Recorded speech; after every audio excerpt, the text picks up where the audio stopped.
It certainly bears watching, though. Most of the bodies retrieved at the crash site are intact. A medical source in Sinai tells CNN and showed no major burns.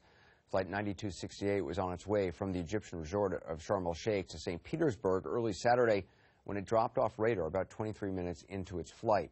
Egyptian officials, meantime, say they are wrapping up their investigative work in the field. Their next step, they say, is analyzing what's on the flight recorders, looking for signs of an explosion or a sudden breakup, as well as any early mechanical or electronic signs of trouble. As always, stay tuned to CNN for the very latest. That does it for us. Thanks very much for watching. We'll see you again at 11 p.m. Eastern. Another edition of 360. CNN Tonight with Don Lemon starts right now. Live from New York, it's Saturday Night Trump. This is CNN Tonight. I'm Don Lemon. Coming soon to a TV near you, the comedy stylings of the mogul who wants to be your next president, Donald Trump, hosting SNL weekend. But not everybody's laughing. Protesters from more than a dozen Latino organizations planning to gather outside 30 Rock tomorrow. I'm going to talk to the congressman who called out NBC on the House floor and the comic who says the GOP is waging a war on comedy.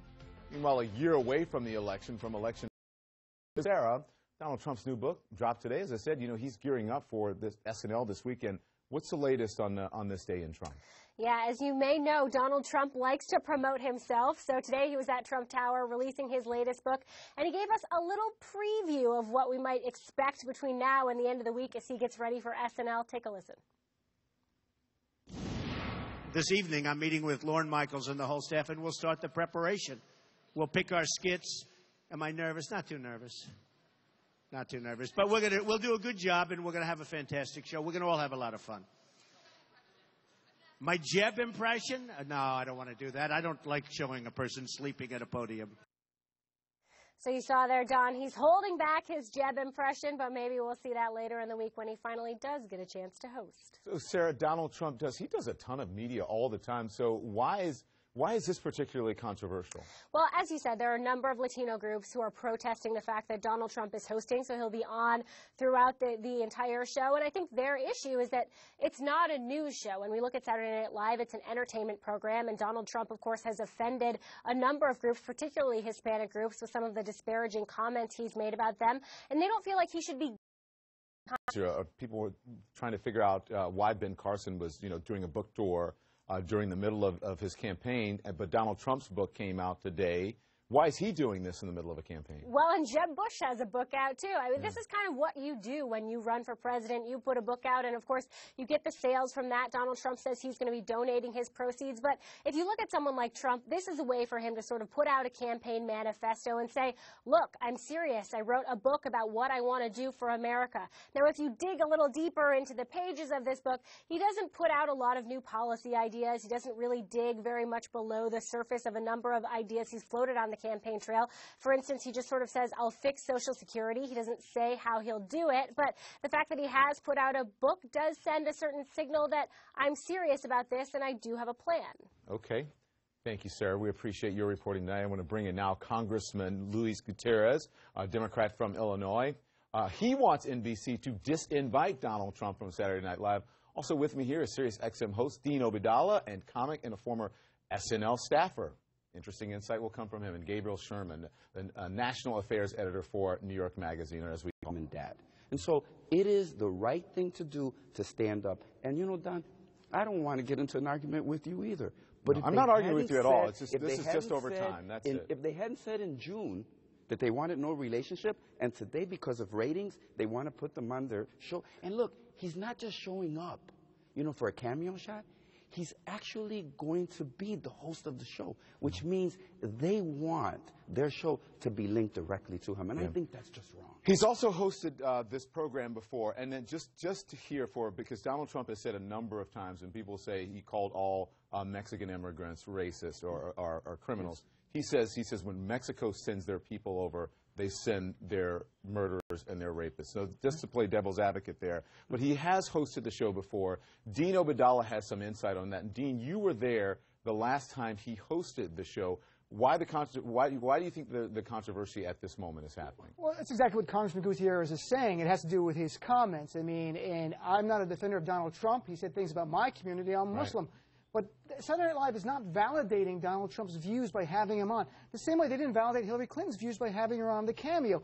And my friends who work at SNL told me they get a lot of pushback from people on the right for having Hillary on, the same way now people on the left are saying you shouldn't have Trump on. So you have taken him to task for controversial comments you believe he's made about Muslims. I've written about it. And the congressman has taken him to task yes. for controversial comments about Mexicans and Hispanics. So why the difference? Why do you say let him go on? Because first, I come from a comedy background. I understand the Saturday Night Live, as someone who worked there and knows people who work there. They're not in any way validating his views. They're putting a man on who's in the public eye. They've had other politicians on before. If the standard for having a politician on is that no one objects, they can never have politicians on. We'll lose that. They can never have a comedian on. Well, you never have a comedian, but you'll never have a political comedy. You never have a political politician on who might be divisive, and most are in today's world. So we lose that. Let's look at him last time he hosted SNL. Take a look. I went on The Tonight Show, the highest ratings ever. I went on Oprah, her highest ratings ever. And I guarantee you that right this second, Regis and Kelly is getting its highest ratings ever. It's electric. You can feel it. And Reg, if I turn away from the camera, your ratings will drop 5 points. Watch.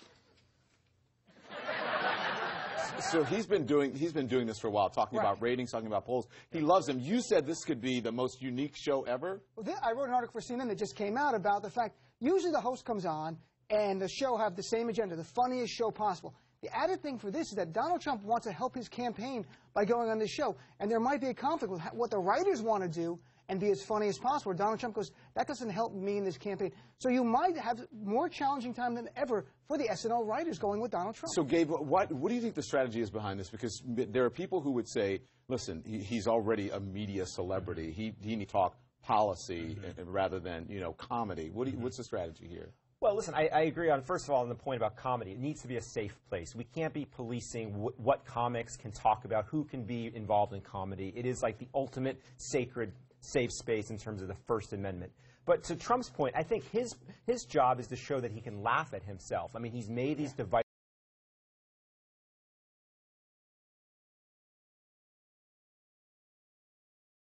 Hispanic community or Latino characters because he needs to show policy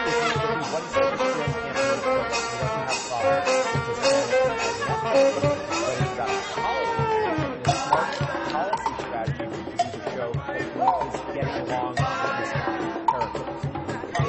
Would you like to respond to anything that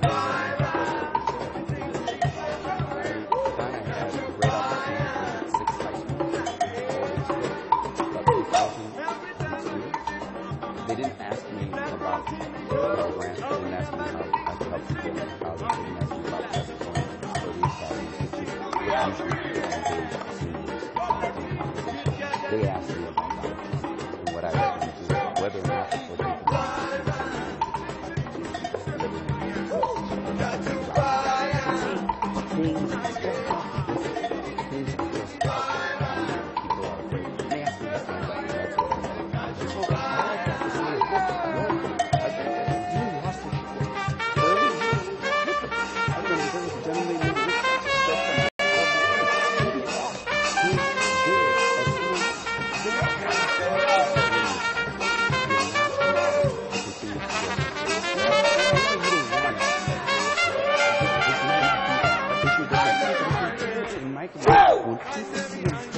they are branding the show.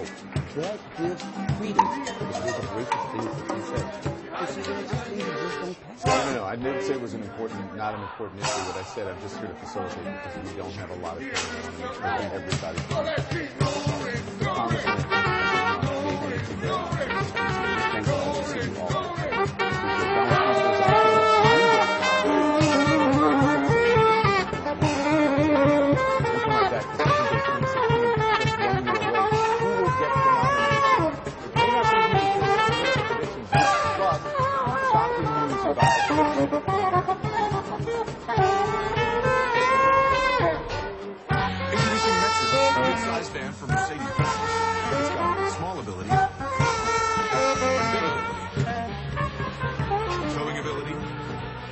stowing ability, rack ability, and HVAC ability. It's fully customizable in size just right to give you cupcake ability, entourage ability, garage ability, and even affordability. Starting $28,950. Available in cargo or passenger from Mercedes-Benz. Cannabis have a life, a subconscious, for predicting the future. Reflexes faster than the speed of thought. Cannabis have a spirit. Cannabis have soul. Cannabis be alive.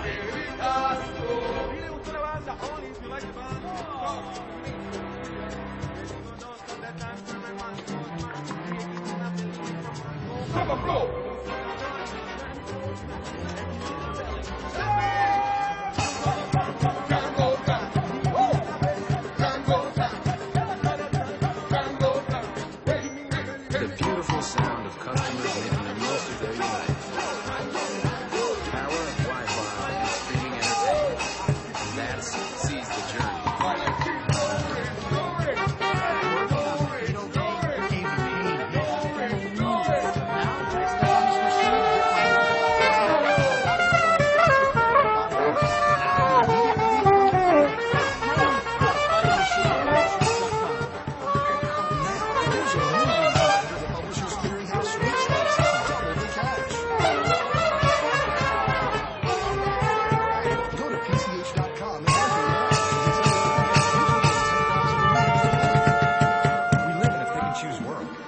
Or light, naughty or nice, calm or bright. But if you why settle for this? Enter Sleep IQ. Don't miss the semi-annual sale going on now. Sleep IQ technology tells you how you slept and what adjustments you can make. She likes the bed soft. He's more hardcore. So your sleep goes from good to great to wow. Get the best sleep of your life to your whole family. Only at a Sleep Number store. Right now, save $500 on the Veterans Day Special Edition mattress with Sleep IQ technology. No better sleep. It's Sleep Number. I'd like to make it. It happens so often, you almost get used to it. Which is why being put first takes some getting used to. Nationwide on your side. Nationwide is the exclusive insurance partner with Sentinel.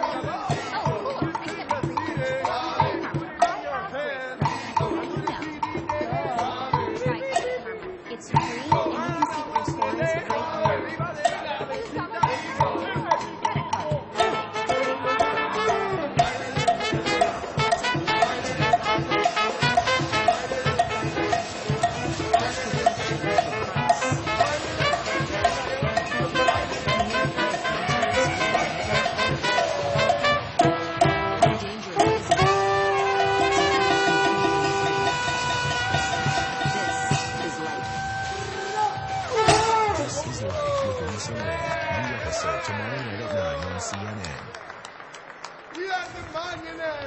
We have breaking news this election day. CNN projects Republican Matt Bevin, a Tea Party favorite, has won the governor's race in Kentucky. Again, Matt Bevin, Tea Party favorite, he won the governor's race in Kentucky. And in Mississippi, CNN projects Republican Governor Phil Bryant will win re-election. Meantime, we're 1 year away from the presidential election, and Ben Carson and Donald Trump lead the Republican field right now. Is it time to rewrite the conventional wisdom in this campaign? Let's talk about it with Republican strategist Rick Wilson, Kayleigh McEnany, editor of Political Prospect, Republican strategist Kevin Nash.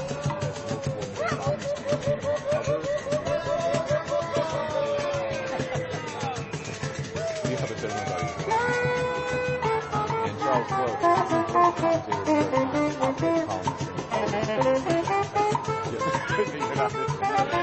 it's good to have all of you.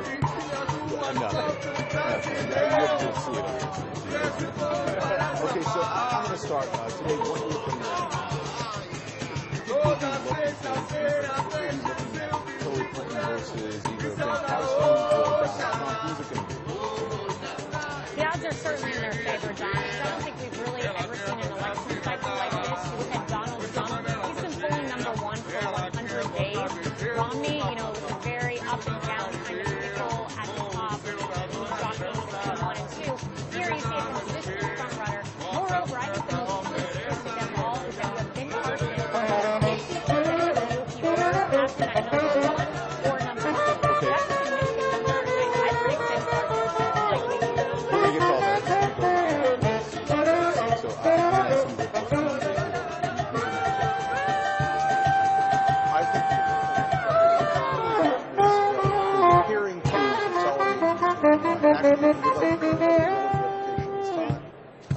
is there's sort of a coalescing around.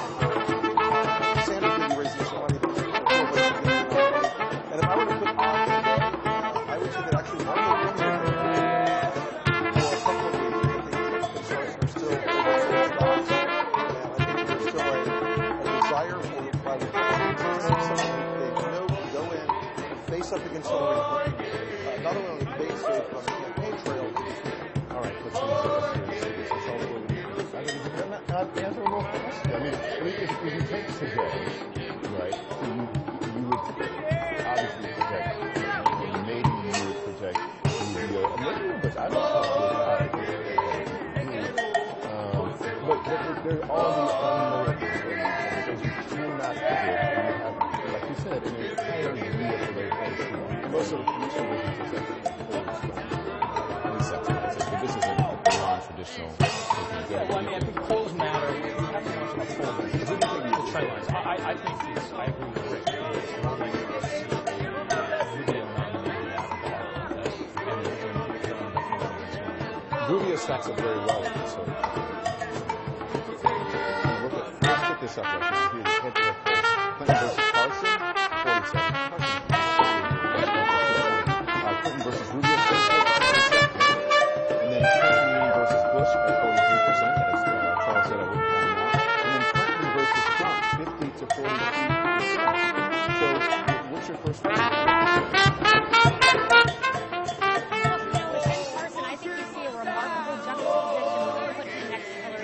Carson is a soft-spoken doctor.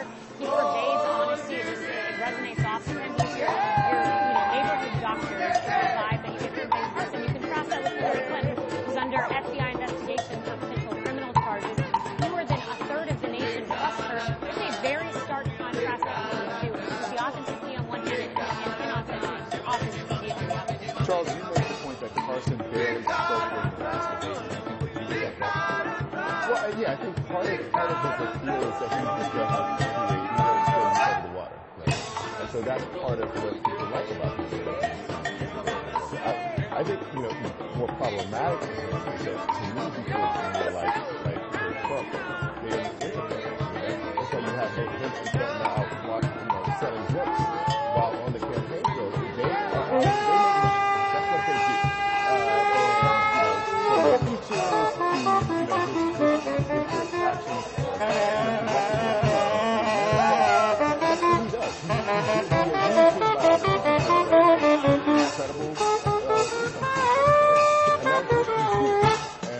I don't think that in the end is going to be what voters, whoever, the voters or whomever, are going to be attracted to. You mentioned his book because his book is called Triple America, released today, and there are testimonies that he didn't hold back. His personal finances are discredited. Oh no, his personal finance. All you have to do is look at his credit card. I mean, he is a disaster with his credit cards. And I'll tell you what, I love Florida. I'm in Florida all the time. And for years I've been hearing that his credit cards are a disaster. I would think when you take a look at it, you're going to find that. But his credit card debt and his problems with credit card and what he did when he was running the party apparatus with credit cards, I've heard about it for years.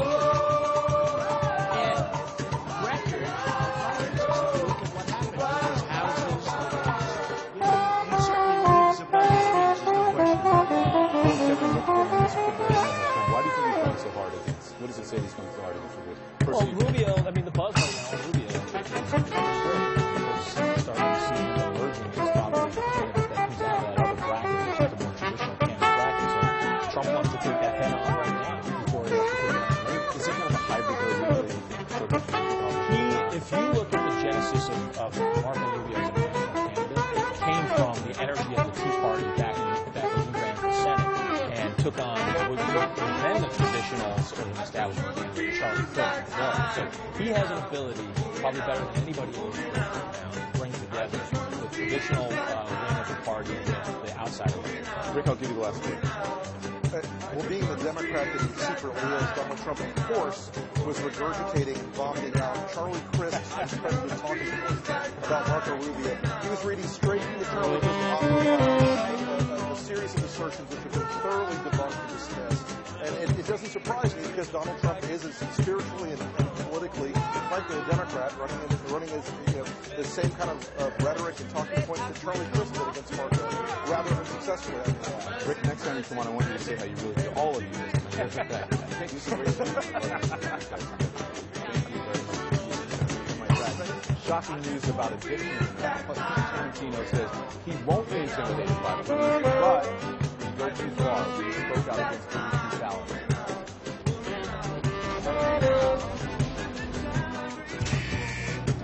How does rock and roll? You need a team.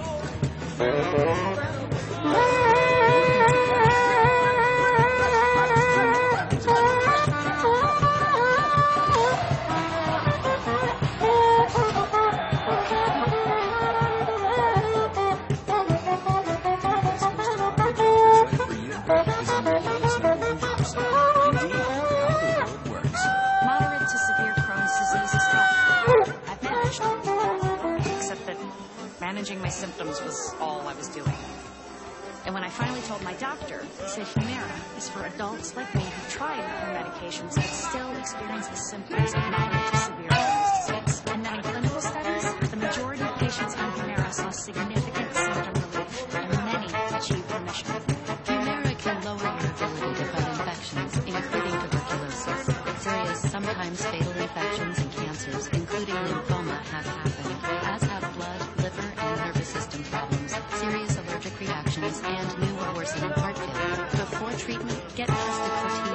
Tell your doctor if you've been to areas where certain fungal infections are common, and if you've had TB, hepatitis B, are prone to infections, or have flu-like symptoms or sores. Don't start Humira if you have an infection. Ask your gastroenterologist about Humira. With Humira, remission is possible. At the heart of our world is you. It's why our commitment to be the best will always be all about you. Excellence in faith. Let's say your team is traveling, or your client's in another state, and you need to connect face-to-face. Now's the time for GoToMeeting. Join the session from any device. One click is all it takes. Share your screen, demo a product, give a presentation. GoToMeeting with HD Faces. It's a great way to build relationships. Ensure everyone's on the same page. Audience, and business ideas into actions faster. Try GoToMeeting free for 30 days at GoToMeeting.com.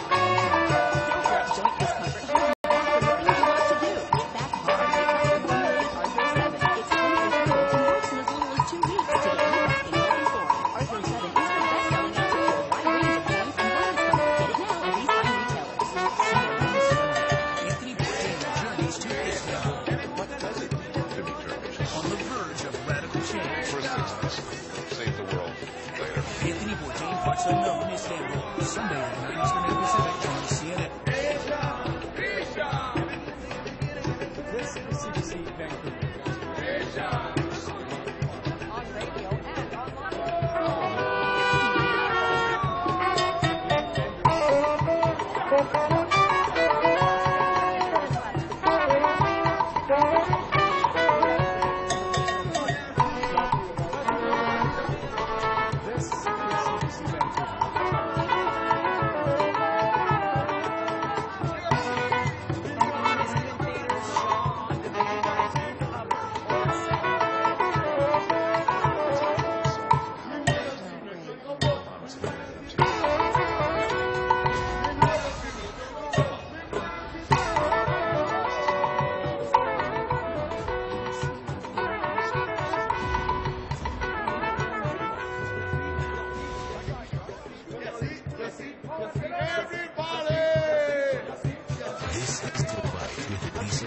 New episode tomorrow night at 9 on CNN.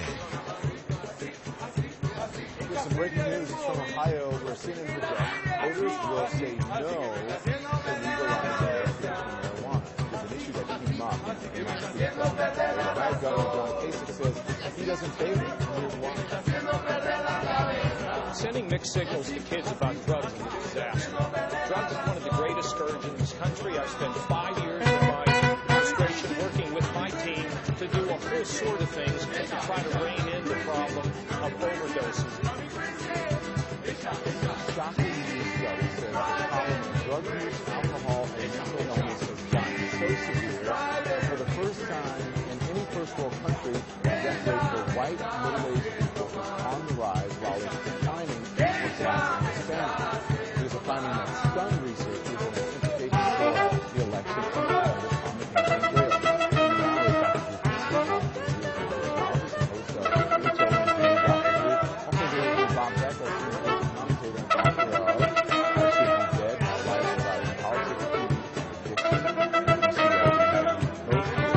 Drew, I'm going to start with you.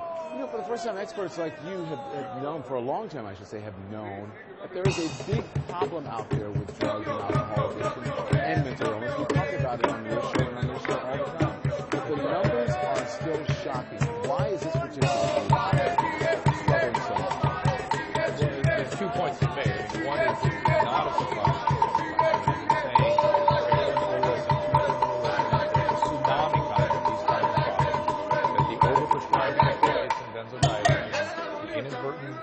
The inadvertent overdosing, the mental health issues around this phenomenon are staggering and absolutely commonplace. You add to that the economic stressors that people are experiencing, and that those two together seem to be the alchemy necessary to create these staggering numbers.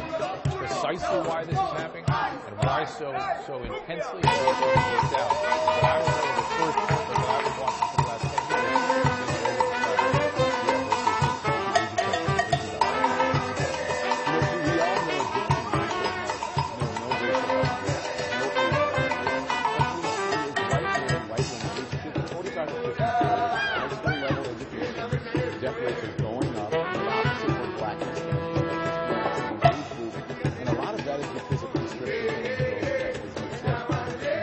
this age group prescribes prescription pills more than any other group? It appears to be so. I mean, I've watched this age group grow up and get older, and they were really a pandemic of childhood trauma and adverse childhood experiences. And as they reach adolescence and adulthood, they look for ways to regulate their emotions, and drugs and alcohol, and then ultimately pills for what they were offered. In the African American and Black and Hispanic community, they weren't having any kind of access to the medical system. In fact, physicians with some suggestion may have been somewhat recalcitrant to prescribe these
doctors are finally getting the message they can overprescribing for the last 15 years. Look, I remember 10, 15 years ago when in Florida particularly, patients would walk into a pain management organization and look at a menu and select for themselves the particular opiates they wanted. Doctors were taking the position, who are you to say what pain is or whether the pain's under control? It was insane. So now they're getting the idea that they've been overprescribing. They're taking these patients, they're looking at the patterns and going, oh my gosh, there's a problem here. You're a bad patient. I'm not going to prescribe to it for you. As opposed to bringing them in and saying, we have a problem. You're an addict. I didn't intend to do this. Let's fix it. They cut them off. They go to the streets. That's where the heroin. And that's where it happens. And listen, the candidates, we've been hearing a lot from candidates about drug use and about drug rehabilitation in crisis in America. Let's listen. When I sat there as the governor of New Jersey at his funeral and looked across the pew at his three daughters sobbing because their dad is gone, they're good for the grace of God from God. It can happen to anyone. Look, I have some personal experience in this just as a dad, and it is the most heartbreaking thing in the world to have to go through. I was struck by this.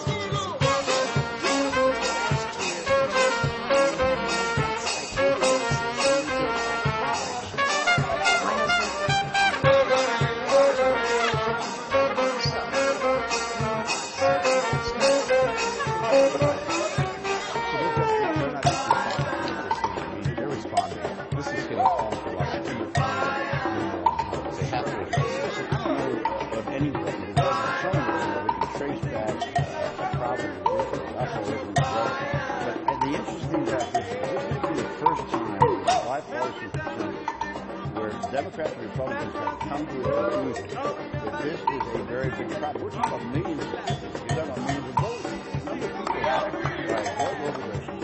The sale of opiates and heroin are enormous.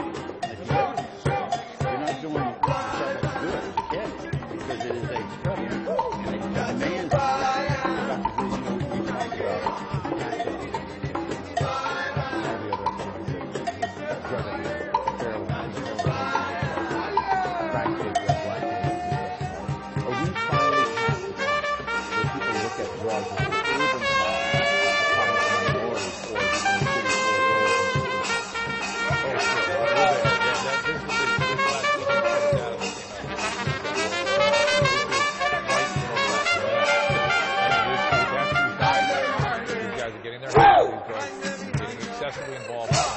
And there's another issue here. A lot of people are talking about treatment, what we got to do, but no one really talking about what that treatment ought to be. I'm a little surprised that Botticelli, who's the drug czar now, is coming out so strongly for drug replacement. I mean, that's an option. That's because of the business. These are the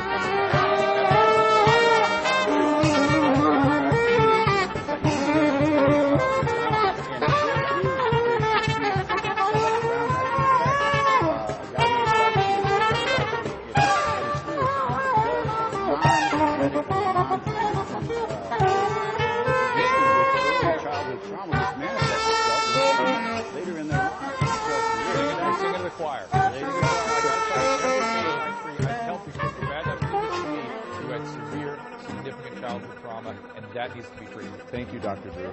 Thank you, Bob Becker. I appreciate it. We come right back here. He fought the law. Quentin Tarantino strikes back at police. But is this a battle the Hollywood director can win?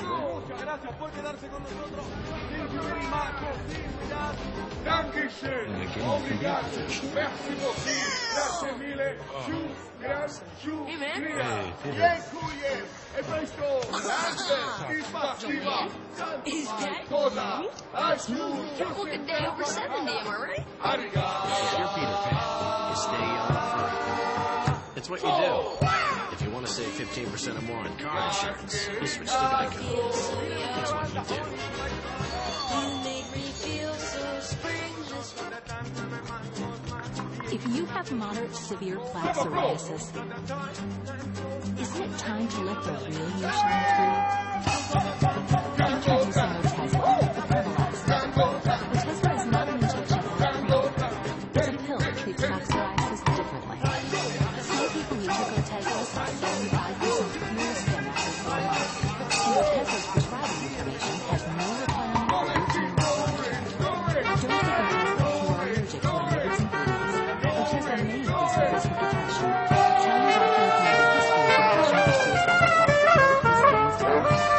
This means worse. Some people looking at Otezla without prescribing you may stop treatment. Side effects may include diarrhea, nausea, otherwise inflammation, and headache. Tell your doctor about the medicines you take and how effective they're claiming to be. Ask your doctor about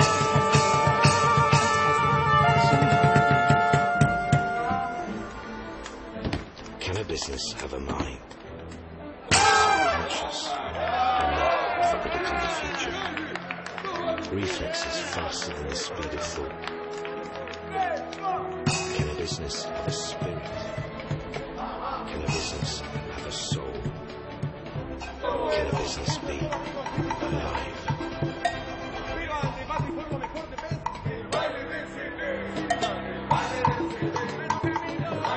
It's a 20-minute parenting. Just me and my sweetheart. Next time your dog's taking you. Weather is the best way to protect your vehicle's floors. Leave a boat aside. The days are measured, your perfect foot, and you'll be still simply wash away. Order yours today at WeatherTech.com. Ultimate protection for your vehicle. Proudly made in America.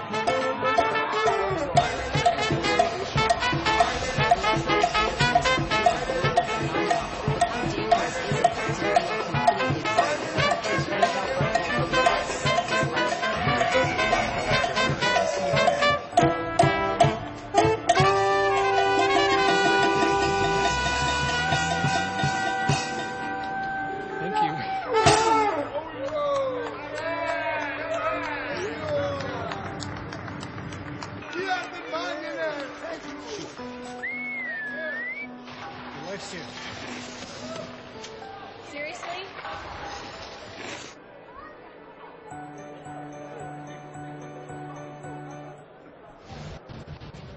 Levitt Machinery WHL Hockey is live on Shaw. Catch the NHL stars of tomorrow today. Don't miss the excitement when the high-flying Seattle Thunderbirds touch down in the Alberta capital for a tussle with the Edmonton Oil Kings. Tune in Wednesday, November, 7 Mountain, 6 Pacific for great junior hockey action. Hi, I'm Don Steele here at Levitt Machinery.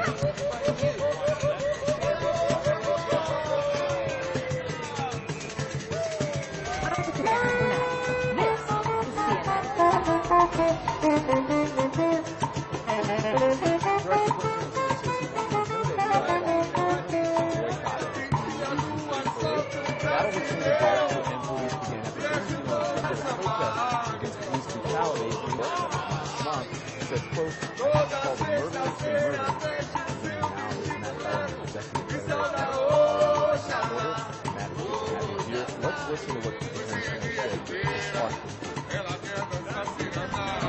What am I doing here? I'm doing here because I'm a human being with a conscience. And when I see murder, I cannot stand by. And I have to call the murder. I have to call the murder the murder. Very swift and very negative.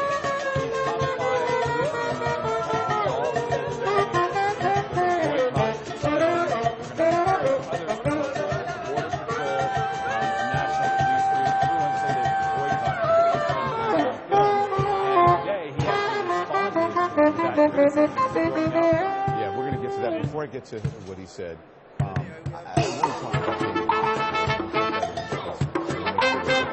Hollywood powerhouse.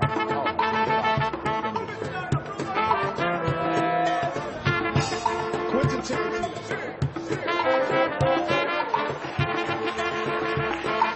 I want to say this, Quentin Tarantino, you are a boss. You're absolutely amazing. Keep speaking the truth and keep telling the truth. Don't worry about none of the hate. I'm going to let you know that right now. So how about the rest of Hollywood? I think that it's an interesting issue because Quentin Tarantino has a film coming out in about a month and a half, and his comments are controversial. I don't know if everyone in Hollywood agrees with what he said, but he was very swift to clarify his comments today. He's saying that I'm not saying that all police are murderers. I'm not saying that there's been a... Let me read it for you. I'm not doing anything. Frankly, it feels lousy to have a bunch of police mouthpieces call me a cop hater. I'm not a cop hater. That is a misrepresentation. That is slanderous. That is not how I feel. But you know, that's their choice to do that to me. What can I do? I'm not taking back what I said. What I said is the truth. I'm used to people misrepresenting me. I'm used to being misunderstood. What I'd like to say is so vicious that they are revealing themselves. They're hiding inside. They're not backing down and do you think this conversation remain the same? I think so. Quentin Tarantino is a very outspoken soft-spoken guy. This was not an accident that he was there at that protest. He flew from L.A. to New York specifically to go to that protest. He feels very strongly about his history. I don't see him backing down, really. I mean, he did clarify. He said, I'm not referring to all police officers as murderers. We don't know specifically who he was referring to when he made those comments. I think that's kind of part of the problem. He wasn't referring to any specific incident. He was at a police brutality protest and used the word murder many times. I think the police unions were correctly kind of take that and say, wait a second, what are you referring to here? So the question is, Matt, that how is he misrepresented? Is it because we're only taking a few words of what he said about the murder? No, I think what he means, and I don't want to put words in his mouth, but I think what he's suggesting is that he's not referring to all police officers. He's not even referring to the majority of police officers. He's referring to specific incidents that he did not name.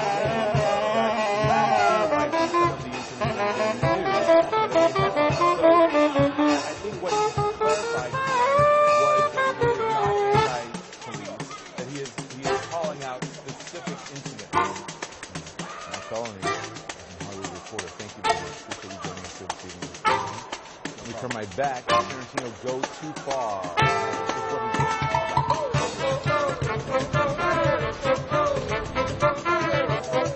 What does one want? It runs on optimism.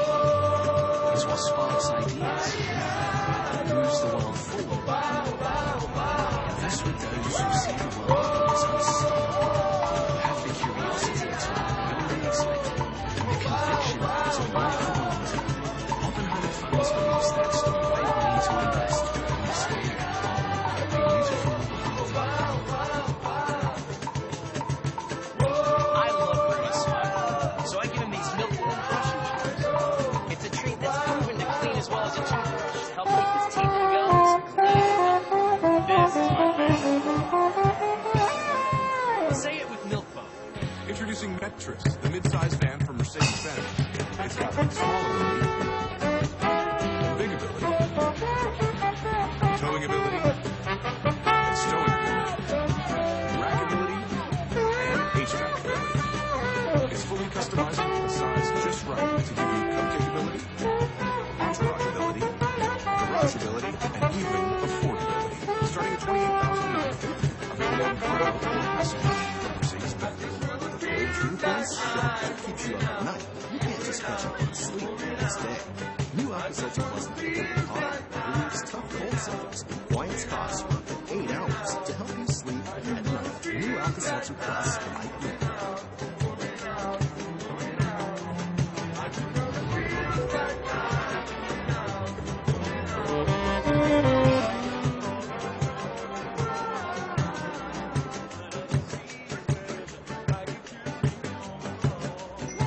The beautiful sound of customers making the most of their United flight. Power, Wi-Fi, and streaming entertainment. That's Seize the Journey, friend. Would you like to win $10,000 a week for life? Now you can with the new Double the Cash prize from Publishers Clearinghouse. Go to PCH.com and enter now. December 30th, you could win $10,000 a week for life. Millions of Americans suffering for many, many years. There's no such thing as bad government. It's really great.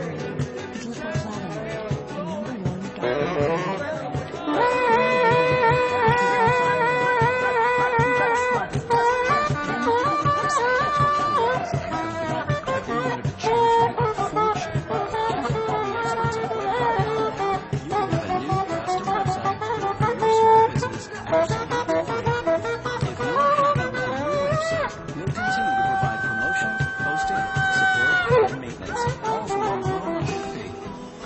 the cancel and pay nothing.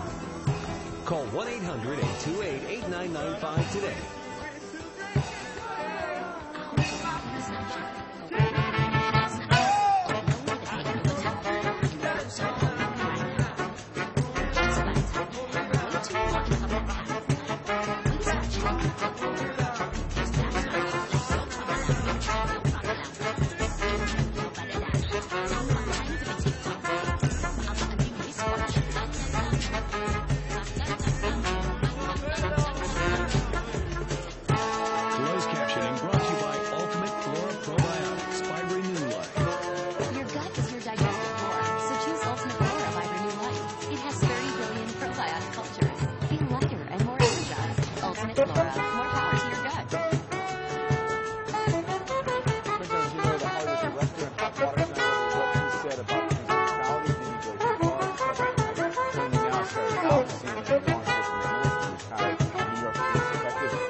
officer, Randolph Holder, was shot and killed in East Harlem.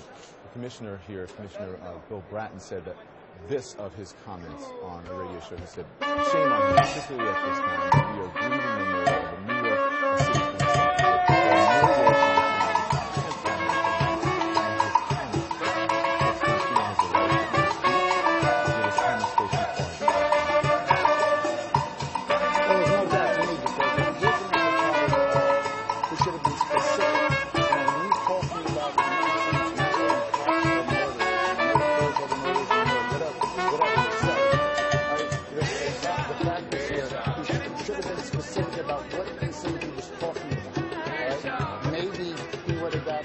some support, but he's not. He just blanketed every single police officer out there with those comments, and the group that he was out there with, he probably doesn't know anything about any of the incidents at all.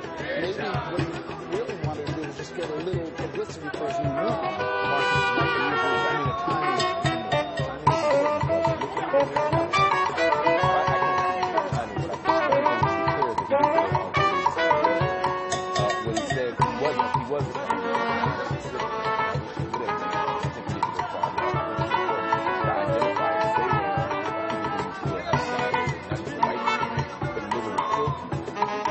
But I don't think there's anything wrong with regardless of that murder happens, police brutality happens, police terrorism happens. It doesn't happen in isolated fashion. It happens across the board. And by across the board, I think every state, every city, every year we see this thing happen. Not all police, it does happen in reality. It's Harry, what are you saying? It's these incidents are isolated. Okay, the fact is that Mr. Tarantino, he believes, he's a celebrity. He can go out and he can talk about these type of things and do whatever he wants. And you know what? That's fine. But you know what? The police departments out there can start doing what they think that they have to do also. You're talking over Fraternal Police has 300,000 members. There are over 1 million police officers and law enforcement agencies, law enforcement officers in this country alone. They all have families, all right? They all have friends, plus all the people that support them here.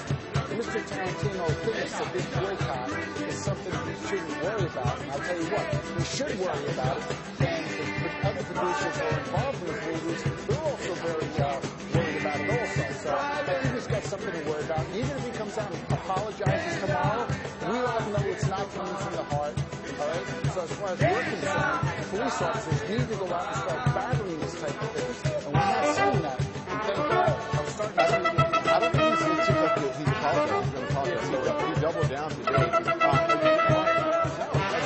As someone a big director like him, put himself in that position, do you think that he should be more careful about not enraging because it may endanger both sides? Or? No, I think he should operate out of principle. And I don't always agree with Quentin Tarantino. I disagree with him on the N-word usage, the excessive use on the show in his movies. But Quentin always doubled down. He always said, this is my personal, this is my thing. I have no reason to believe he's not operating out of principle. And he's right. And if just 50,000 or 2.5 million people boycott the film, and they boycott it because of murder, terrorism, again, not all police, but the incidents that they fight about there, then I think that that's okay. I think he's willing to take the heat and happy to not come to the movies so that he can take a sensible stand. I admire Quentin Tarantino. Well, here's a guy who's a close attention to detail when he makes his movies. Why doesn't he have a close attention to detail when he's making comments about police officers? And the fact that he makes comments about police officers being murderers, it's a blanket statement. It's a blanket statement. That's what the police officers have that problem. Okay, Terry, let's move on. I was talking about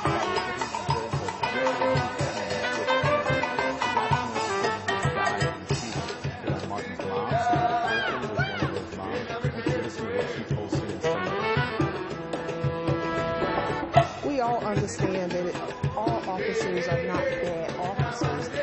We do have some bad officers, and we do have some good officers, but at the same time, our bad officers are not being held accountable, and which makes it much easier for them to pull the trigger because you're not going to be held accountable. You're not going to get arrested. You're not going to go to jail. So what is the consequence for somebody that's shooting and killing an unarmed person?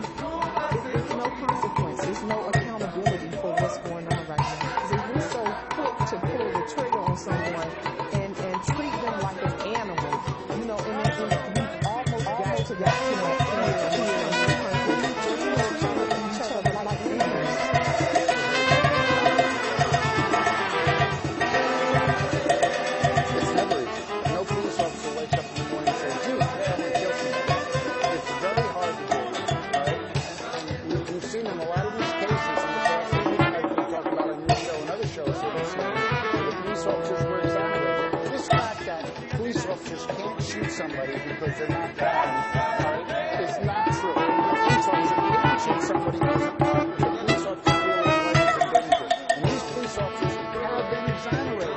And we have other officers like in Baltimore which are going to trial, and then we have the officers who are in trial somebody talking about. That is an analysis that they would do. Okay? Because there's many problems in Chicago that work on black crime. You don't see them talking about that at all. Some little child just got shot the other day in Chicago. I think we're going to talk about that tonight. We're going to talk about that. Respond, Mark.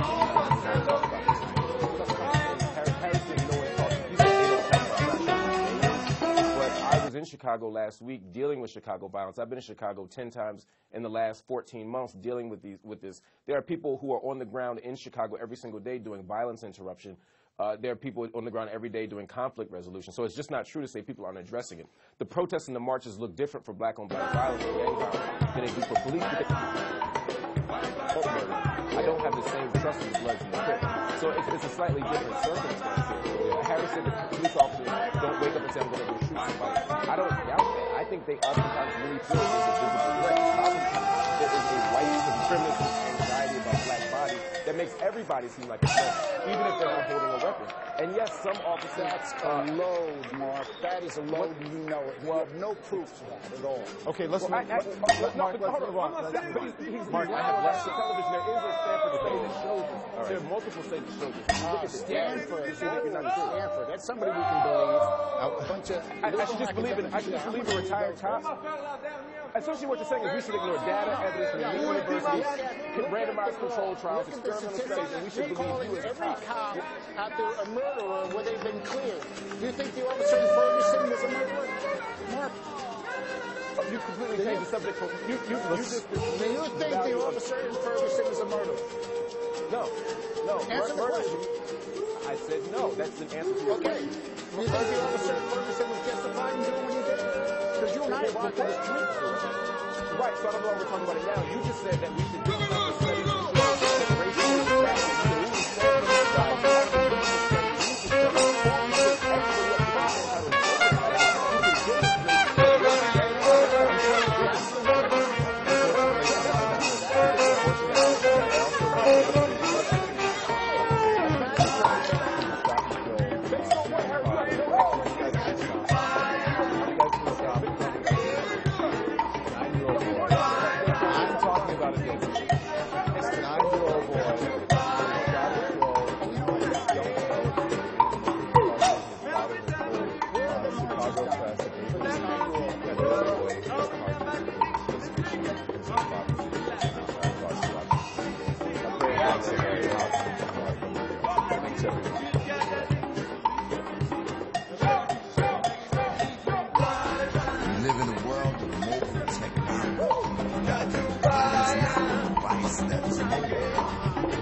Residents of It's not a room.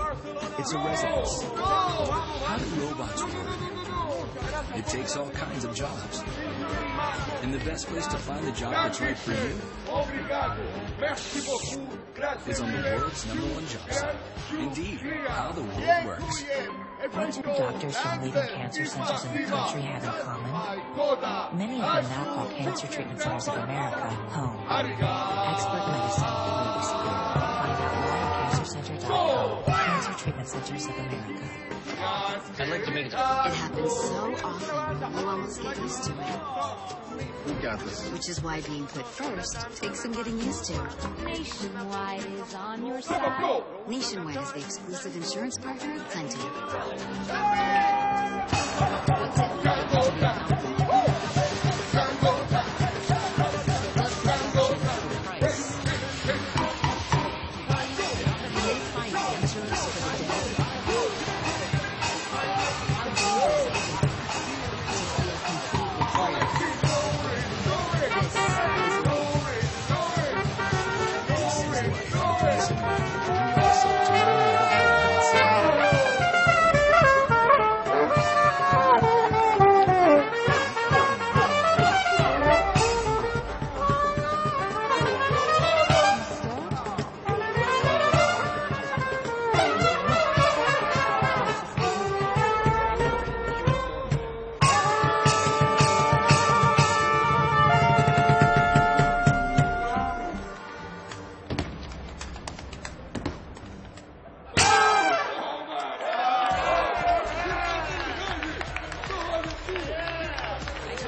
Russian state media reporting that investigators have found no signs of what they call explosive impact on the bodies recovered so far. At the same time, there's the American satellite that detected a heat flash when the plane went down. Lots to cover tonight, starting with CNN aviation correspondent Renee Marsh, who joins us now. So what more are you learning about warnings to the U.S. Embassy employees in Egypt? Well, Anderson, we know today the U.S. Embassy in Cairo issued an advisory warning all embassy employees, civilian and military, not to visit the Sinai Peninsula right now, pending the outcome of the investigation. Now, the U.S. Embassy is calling this a precautionary move, but no indication of a status change for the more than 700 American troops based in Sinai right now. They are continuing their mission. There is new information about the heat flash detected by that satellite. Right. We do know that a mid-air flash happened right before this plane essentially crashed. U.S. military sources CNN Barbara Starr that there one of the satellites detected a heat flash while the plane was still in the air. Now, this new information essentially suggests a possible explosion caused by a bomb, but it could also be something else. It could be tied to a failed engine exploding or some other structural or mechanical problem with the plane. Now, the airline, though, is quick to come out to say there was no mechanical failure. And Russian state media just today said there are no signs of explosive impact on the bodies of the victims. Essentially no blast-related trauma. Now, that does not necessarily rule anything out. Just look at 1994, there was an airline flight, 273 people on board.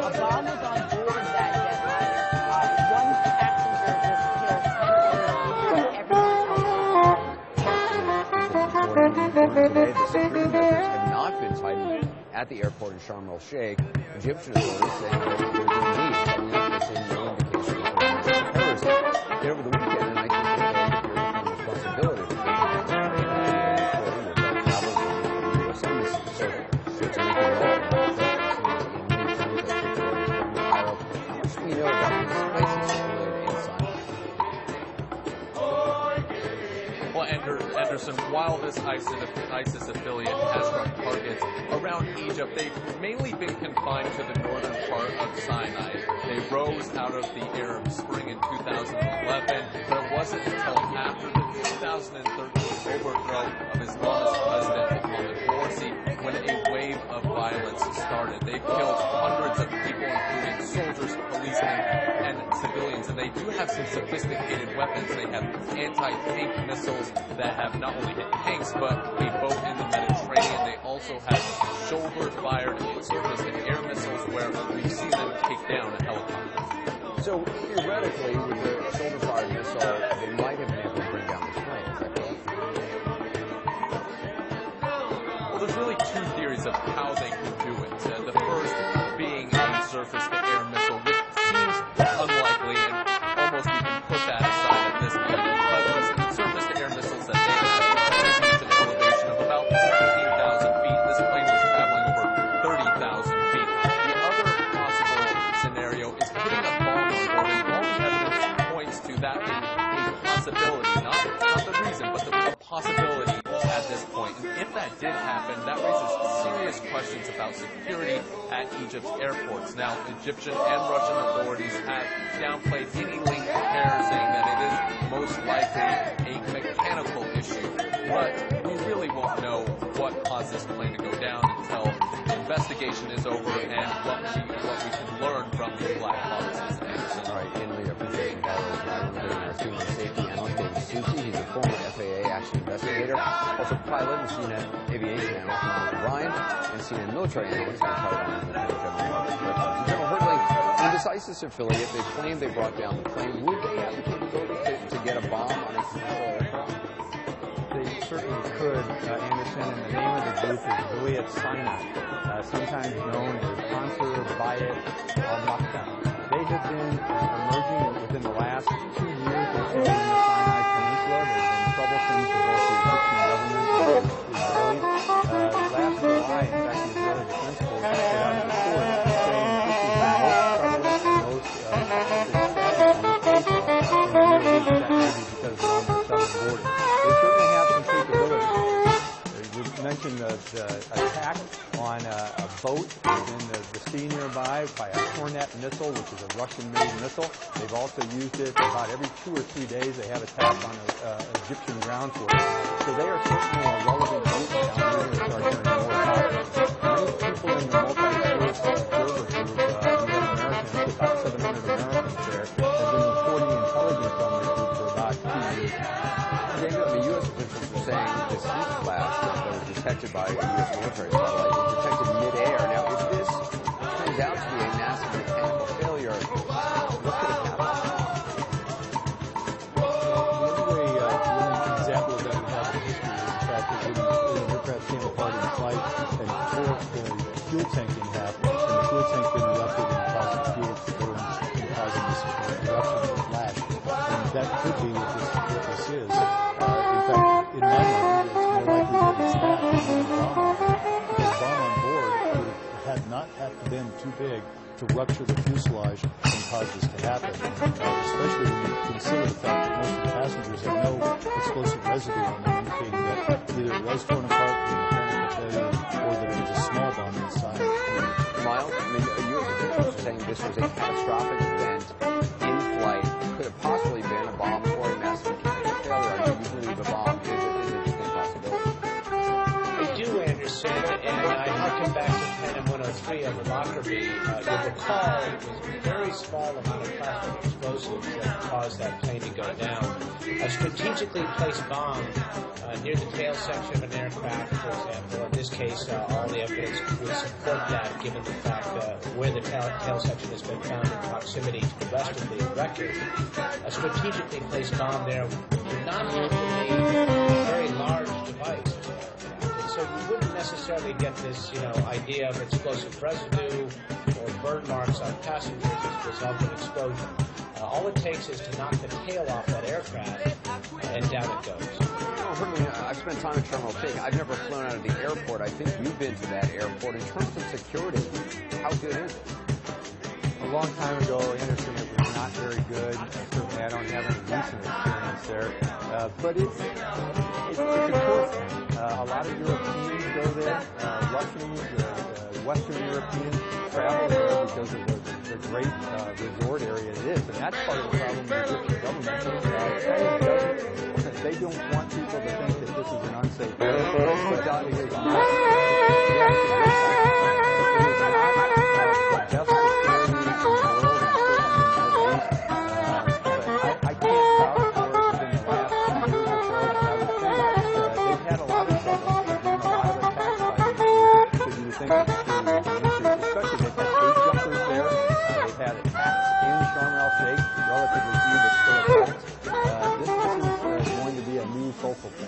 And David, according to the flight data tracker, Flight Radar 24, the plane slowed down suddenly and then plunged at like 300 miles an hour, and the plane's direction of travel was basically wobbling from side to side. What does that mean? Well, it would tell you that it was a breakup in the flight. There was no direction control of the aircraft while we left to right, and there's no rudder, there's no controls going left and right. So it would be consistent with this type of in-flight breakup. Miles, does it surprise you that air traffic controllers wouldn't have received any distress calls from the pilots? Well, if you harken back to previous incidents like this, whether it is Lockerbie, as I previously mentioned, or TWA 800, which ultimately was a fuel tank explosion, there was no chance for the crew to get a radio call. They're also reporting, or Interfax Miles is reporting that officials say that based on the flight data reporter, there were uncharacteristic sounds heard the moment before the flight was approved. Can you read anything to that? Well, if you look at going back to TWA 800, there was a brief noise which they analyzed in excruciating detail, which they ultimately realized had much to do with the severe nature of the explosion that occurred in that place. In the case of MH17, the shoot down over Ukraine, investigators there spent a lot of time using the acoustic information to help isolate how that missile, which brought it down, struck and launched. So that kind of information is very useful, and those strange noises will be pulled over with the right expertise in the call. Thank you, David. Between this and TWA Flight 800, as Miles mentioned, the lessons that still apply nearly 20 years later. Later, Donald Trump will notice in the competition ways you're going to have to see to believe. He also takes a shot at us, and he's going to take a look at the videotape to see if he's on target or totally off base. Keep in mind.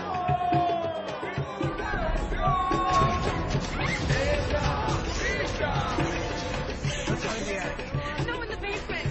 What are you doing? He's in the running car.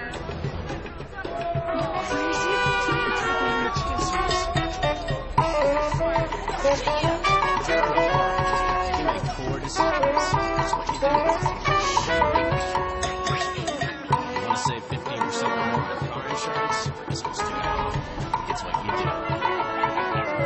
This is Capone. To prove to you that a lead is a better choice for her, she's agreed to give it up. Yes, today, the delivery side is okay. Now that your body's done, and the pain is starting to go. Seriously. Oh, stop sitting there. Please give me pain. Can I get my leave back? For my pain, I want my leave. Get all-day minor arthritis pain relief with an easy open cap. Can a business have a mind, a subconscious, a knack of predicting the future? Reflexes faster than the speed of thought. Can a business have a spirit? Can a business have a soul? Can a business be alive?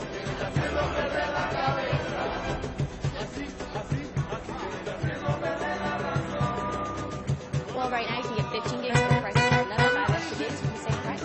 So 5 more gigs for the same price. Yeah, allow me to demonstrate. Do you like the pretzel?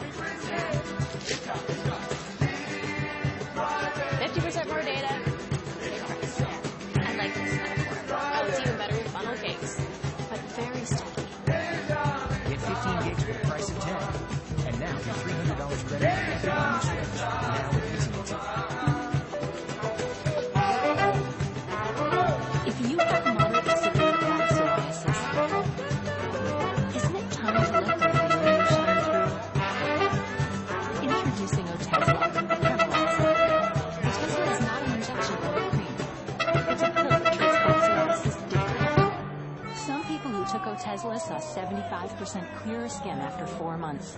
And Otezla's prescribing information has no requirement for routine lab monitoring. Don't take Otezla if you are allergic to any of its ingredients. Otezla may increase the risk of depression. Tell your doctor if you have a history of depression or suicidal thoughts or if these feelings develop. Some people taking Otezla report weight loss. Your doctor should monitor you and start treatment. Side effects may include diarrhea, nausea, upper respiratory tract infection, and headache. Tell your doctor about all the medicines you take and if you're pregnant or planning to be. Ask your doctor about Otezla today. Otezla. Show more of you.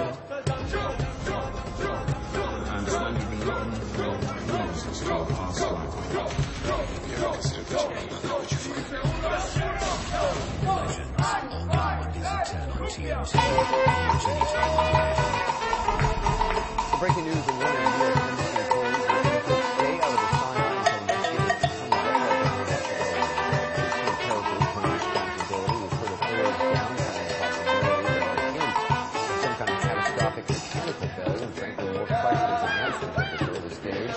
There are echoes, too, of another disaster that remains incredibly almost 2 decades later. July 1996. TWA Flight 800 takes off from New York's JFK Airport. Just 12 minutes into the flight, the plane explodes.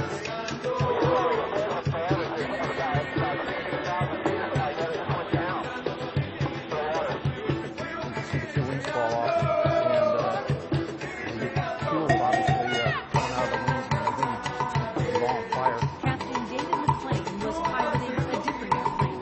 He thought it was a bomb or some sort of in-flight explosion. Whatever it was killed all 230 on board. Some characterize it as fireworks, others said maybe that it was a missile launch. The FBI and NTSB looked at every possibility: a missile, a bomb, terrorism.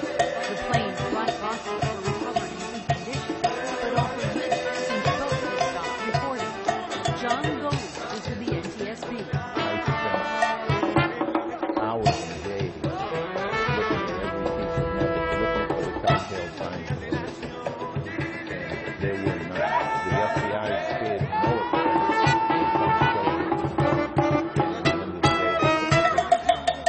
In the end, investigators determined Flight 800's center fuel tank exploded, causing the plane to break apart. No matter what witnesses thought they saw, the government said there was simply no proof of a criminal act. Golia expects the same type of conspiracy theory will result from the crash of Russia's Metrojet 9268, which also broke apart in midair 23 minutes into the flight. There's already talk of a missile and a bomb.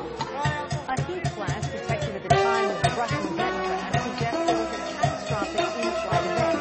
That heat flash is similar to the red flash people witnessed when TWA crashed, and that turned out to be the plane already on fire at 8,400 feet in the night sky. Whatever it was that brought the Russian jet down caused the tail to break apart from the airplane. When that happened will be key to the investigation. So were the burn marks in the desert, Golia says. The airplane hit the ground and didn't scatter, possibly preserving important clues. Randy Kay, CNN, New York. John Golia joins us now. He holds the distinction of being the first ever certified airplane and power plant mechanic to serve on the National Transportation Safety Board. Few people know more than he does about how airplanes are put together, or sadly how they can come apart. John, based on what you know, how likely is it that this was some kind of catastrophic mechanical failure like we saw with TWA rather than something more nefarious? Well, it's unlikely that it was a fuel tank explosion like we had on TWA because of the effort the industry has put forth over the last 20 years to make sure that that doesn't happen again.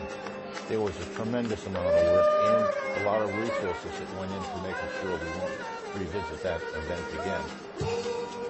There are other things that can happen to an airplane that cause them to come apart, some of them pretty easy. However, the scenario that we have today doesn't fit any of the easy theories. If something happened up to it, and it could be as simple as a computer failure or inappropriate action on the part of the pilot to stall the airplane, or it could be that it's not likely to be an engine that failed.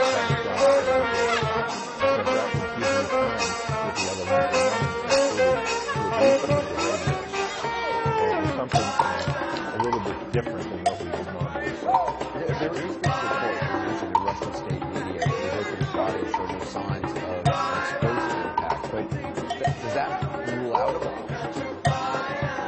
No, it doesn't rule out a bomb. First off, they haven't looked at every single body yet. I'm sure they will. But if there was a small device in the travel compartment, especially in the rear travel compartment, it wasn't enough to really crack the airplane apart, but enough to fracture the fuselage and then it would come apart based on the airway, which is what happened with TWA. It doesn't have to be a big necessity to start the airway destruction and then the airplane. And how would it self-destruct? I mean, one part destructs and then sort of recover. Remember, the airplane in flight is a tremendous amount of load. And the way the airplane is designed, those loads are meant to be transferred to very strong forces of the airplane. In the case of the 747,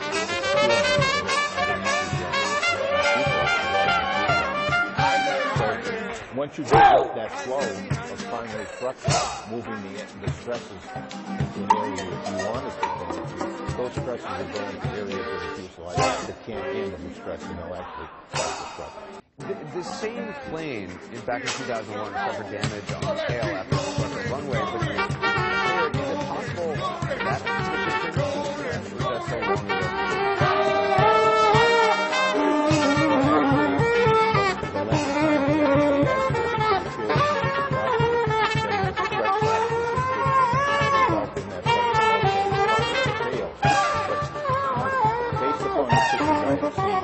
Admittedly, that's not the way to look at it. It doesn't appear that pressure developed. But you know what? If they had enough of a tail strike, we may have weakened the structure somewhere else, like the picture that's shown on the screen right here at this point where the inspection is. If the structure was weakened there, had some cracks in that area, and they didn't materialize until later, that could have been. So, you know, investigations are an exercise in time, patience, and following procedures. We have, in the worldwide aviation community, has a set of procedures that have yielded good results for years and years and years. You're going to see 20 to 25 teams pouring over this airplane in the desert, each doing their specialty, and separate from what the record is, separate from what everybody else says, these folks are going to build a book of facts, and those facts are going to lead us to a conclusion. Well, Don, I appreciate you being on tonight. John Golier, thank you so much. I had Donald Trump getting a lot of mileage out of saying that I actually taught softball to the Democratic debate. You can monitor time for everyone on the tape and the TV side. This guy from engineering says DirecTV is so advanced that you could put TVs anywhere without needing cable wires and boxes in every room. Because their technology is so superior. Or because they have someone on the inside. Just confirm.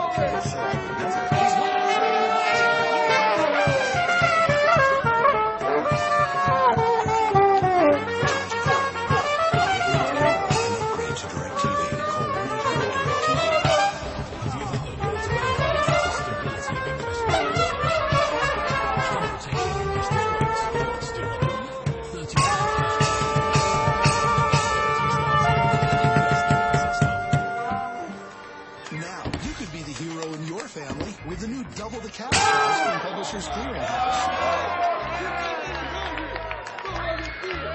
Go to PCH.com and enter now. December 30th, you could win $10,000 a week for life. You're someone who doesn't compromise, and you're never willing to settle. So why are you wearing glasses with just any progressive lenses? See the difference with Verilux. The only progressive lens cutter with lenses designed using wave technology. Enjoy smooth transitions and sharp vision at any distance. See your eye care professional about Verilux, the #1 progressive lens brand. Don't wait. Ask for Verilux. Never compromise your vision. Electronic dance music is a global phenomenon. How dangerous is it to feel completely free? This is life.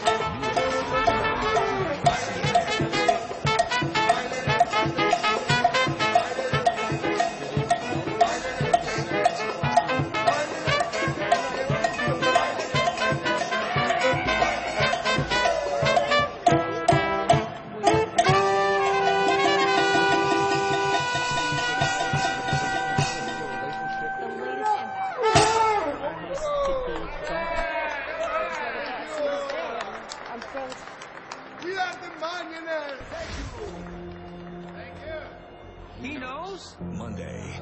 I need your faith, Alex. More than a cape, more than anyone's. Trap one, the target is on your feet. Hello? Her sisters have been abducted. I could have stopped this. She's my family. It's been a long time, little one. Supergirl, new series, Monday at 8 on Global. New day. The most news in the morning. Tomorrow starting at 6 Eastern on CNN. CNN Sunday. Anthony Bourdain journeys to where East meets West.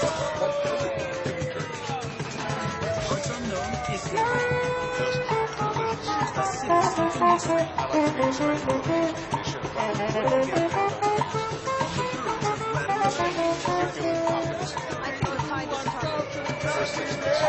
Save the world. Later. Anthony Bourdain, What's Unknown, Istanbul. Sunday at 9 Eastern and Pacific on CNN. Election Day 2015, in other words, exactly a year ago, was Election Day 2016, and I was now getting a new picture of what it would look like if the election were held today, if you had counting the votes right now. The new NBC Wall Street Journal poll that shows that a head-to-head matchup between frontrunners Hillary Clinton and Joe Carson is now a toss-up, a tie, again, if the election were held today. It was not. It was a long way to go. That said, it did get us thinking about the state of the last presidential race going to out. One of the Republican sides, here's how it looked. The Romney is second.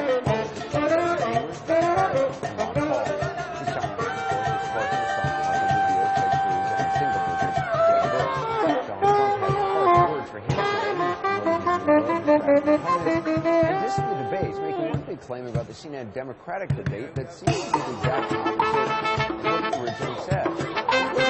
About my moderator, he tweeted, adding debate last night, tough to firm fair. But now it seems he has a very different opinion. This is what he said today. Hillary Clinton was given all softballs. I mean, she wasn't asked one tough question. Not one tough question. To be honest, he's actually right. We didn't ask Hillary Clinton one tough question. We actually asked her a lot more than that. Here are a few examples. You're against same-sex marriage, now you're for it. You defended President Obama's immigration policies, now you say they're too harsh. You supported his trade deal dozens of times, you even called it the gold standard. Now suddenly last week, you're against it. Will you say anything to get elected? You are going to be testifying before Congress next week about your emails.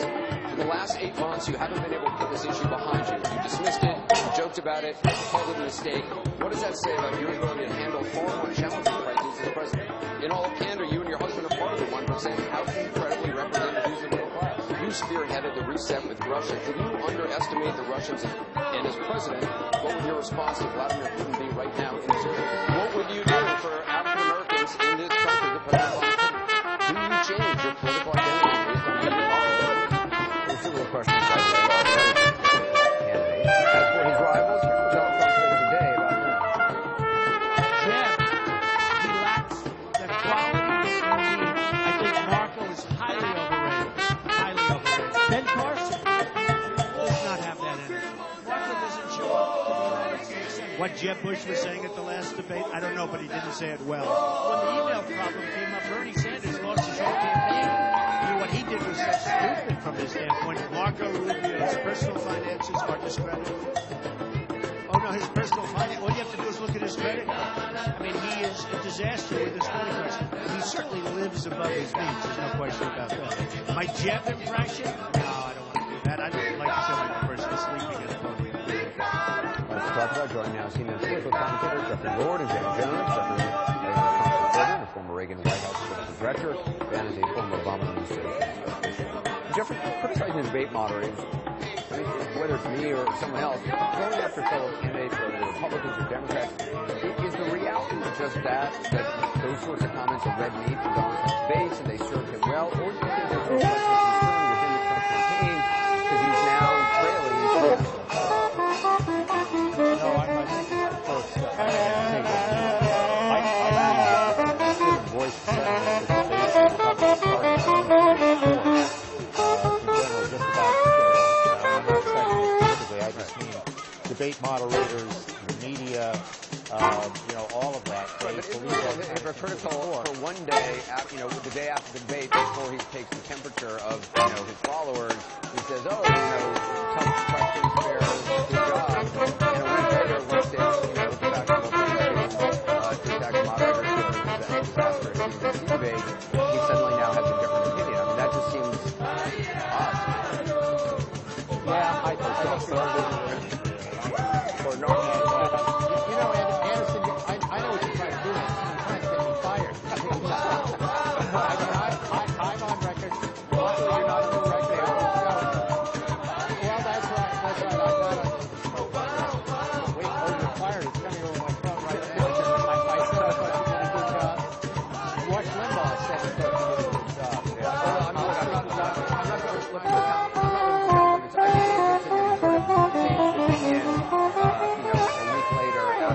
And this is the thing that I think... Let me... Go ahead, Jeffrey, and then we'll get back. I just think, especially in general, this belief goes all the way back to Spiro Agnew in 1970. This is gospel in the Republican Party and the Conservative Union. So frankly, it doesn't take much at all for a candidate, any candidate, Donald Trump or any other one, as Ted Cruz and Marco Rubio showed the other night, to say something like this because they believe it in their core. He's expressed the feeling to me a year ago. Right. So, you weren't even in the conversation. So I do think that this touches on a very sensitive nerve here. Sure. Ben, the fact that Trump is again complaining that Democrats got softball questions for their debates, the Republican debate was so unfair. I want to just play a bit of what President Obama said about that last night. Have you noticed that every one of these candidates say, Obama, Putin's kicking sand in his face. When I talk to Putin, he's going to straighten out. Just looking at him, he's going to be... And then it turns out they can't handle a bunch of CNBC moderators.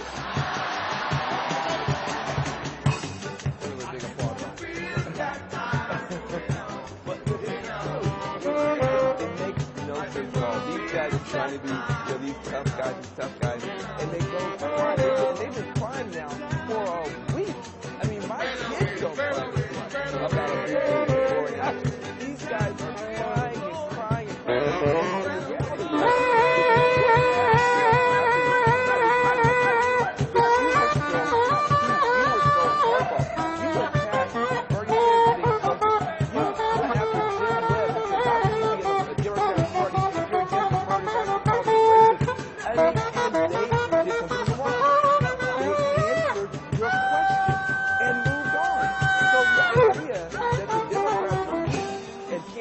And the Republicans, these tough guys, they're collapsing all over the place. And the hypocrisy. One more thing about Donald Trump. You guys hear him talk. Donald Trump, Mr. You just said, do you love it? Tell him like it is. And he changed what the truth is about reality every 13 seconds. I don't believe Trump is tough at all. Now you're Trump. Anderson, Van, I have to tell you, I haven't seen anybody whine more about Fox News than President Obama. If ever there was somebody who spent his entire presidency, particularly when he began, he was going after Fox personalities. This is what he does. He goes after humanity. He goes on and on and on about this. And at one point there was a meeting with he and Roger Ailes to see if he could get Fox News off his back. I mean, he is incredibly whiny about this. So I must say I find this rather amusing because he's describing himself as Fox News. Then final thought. Well, listen, anytime a news agency names itself after a furry, predatory mammal, if you can't trust the guard, the hen house, or anything else, I think the name speaks for itself. It was William Fox a century ago. I don't think it was a furry mammal they were going for. With Ben Jones, thank you, Jeffrey Lord, as well. Quick programming note, Donald Trump will be on CNN tomorrow morning. Don't miss New Day starting at 7 a.m. Eastern. Right now, some election results just coming in. The governor's mansion changing hands. A big win for the GOP in Kentucky. CNN projecting Tea Party Matt Bebb and Bill Defeat Jack Conway. Significant in part because the outgoing governor took federal money to expand Medicaid coverage, and Matt Bebb and Conway over. Just ahead, John Charles Wick and the parents of his 5-year-old holding out to Evan in the hospital.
namely payroll, benefits, talent management, and more. Our software makes it easy, and our dedicated service reps help you deliver HR that supports your company's culture. Namely, just cross off every single thing that we were looking for. Payroll administration, benefits administration, performance management. Everyone's interested in using it to collaborate, and I get all my information. There's nobody that matches namely reporting. We can really focus on strategy and content, which is really great for an HR director. It was imperative that we find a solution that fits our culture, and namely was a perfect fit. Behind every successful business is a strong culture of engaged employees. They need the right technology to really thrive. We're here to keep your employees engaged and your company growing, namely HR for Humans. Find out what Namely can do for your business. Schedule your free demo today at namely.com. Don't let joint discomfort hold you back from the things you love to do. Get back hard with Dr. 3-Minute Arthro 7. It's clinically proven and works in as little as 2 weeks to get you back in healthy form. Arthro 7 is the best-selling answer to a wide range of joint and bone discomfort, and now at these fine retailers. It'd be great to go on another vacation where everything's included and unlimited. Salmons. All included and all unlimited all the time. Call 1-800-SALMONS. Anthony Bourdain's new season heads off to Eaton Trash.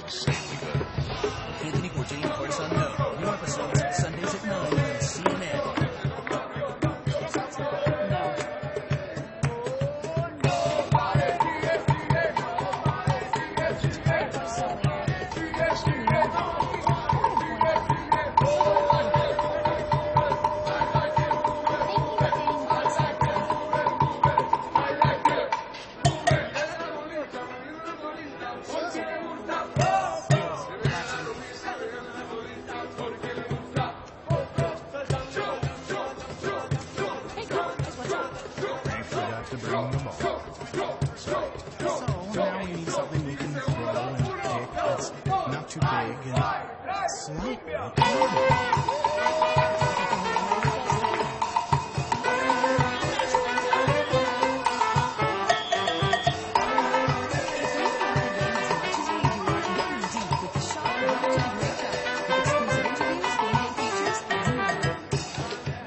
Well, our next story is about the most wrenching decision a parent could ever face. Imagine your child is sick and doctors could not cure it. Imagine watching her suffer every time you go to the hospital. Now imagine she told you she wanted to go to heaven. Would you honor her wish? She was 5 years old. What princess are you today? Juliana Snow has a neuromuscular disease that's slowly taking her life. She can't walk or breathe on her own, or even use her hands to play with glitter. There's no such thing as too much. The next time Juliana gets a cold or any infection, her body will be too weak to fight it off.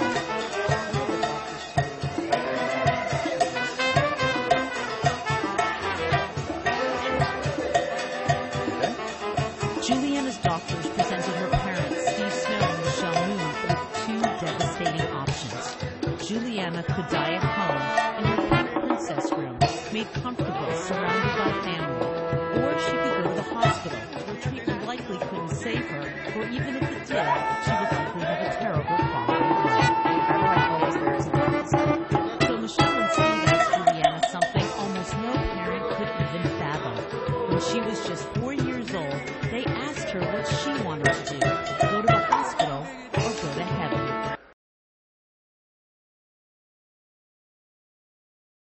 Do you want to go to the hospital or stay home?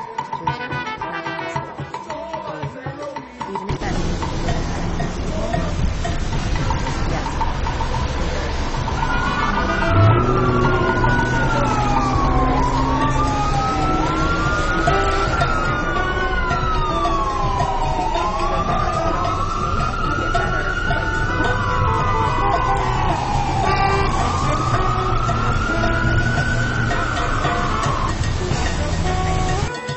Juliana told her parents she hated the hospital, especially a procedure called nasopharyngeal suction. So basically, we stick a tube with on the suction machine, and we stick it up the nose.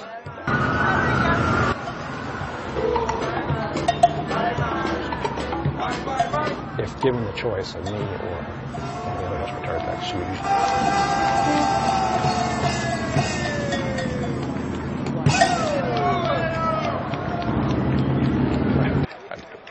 Would it save her life again if she were to get an infection? I don't think so. Michelle and Steve say when the time comes, they'll honor their daughter's wishes to die at home and go to heaven over the hospital. Some parents wouldn't have consulted a child so young. They would have said, real parents, so you asked your daughter at the age of 4, what do you think? What should we do? Juliana had to go through hundreds of rounds of nasotracheal suctioning. She knows exactly what that was. She was awake for every single one. She knows what that is. So I think she has a right. I think she has a say. Juliana's doctors told CNN she's an exceptionally wise 5-year-old, and they support her parents' decision to carry out her wishes. For now, Juliana's enjoying her life with her parents, her big brother Alex,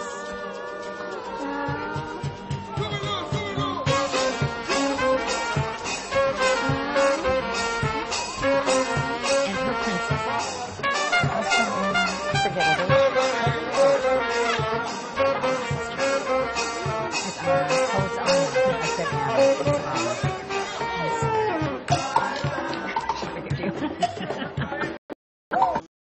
What do you want?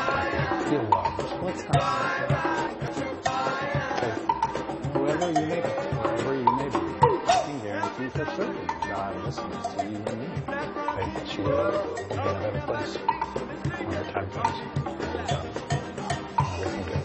Go ahead, this will all pass away. What do you want? Her heart.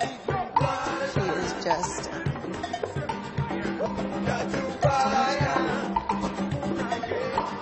so much love.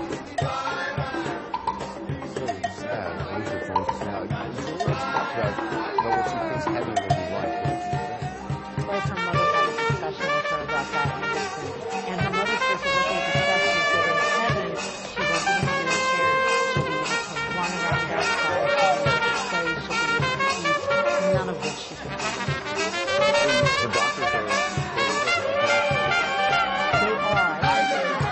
Doctors and nurses and all of them were supportive of the choice that her parents have made. I want to read you actually too real quick. Her nurse in the intensive care unit who was with her over several hospital days said there is no cure for her and I want her living and dying in her princess room at home surrounded by her family, not by her hospital. And then her pulmonologist doctor Jim Starr told me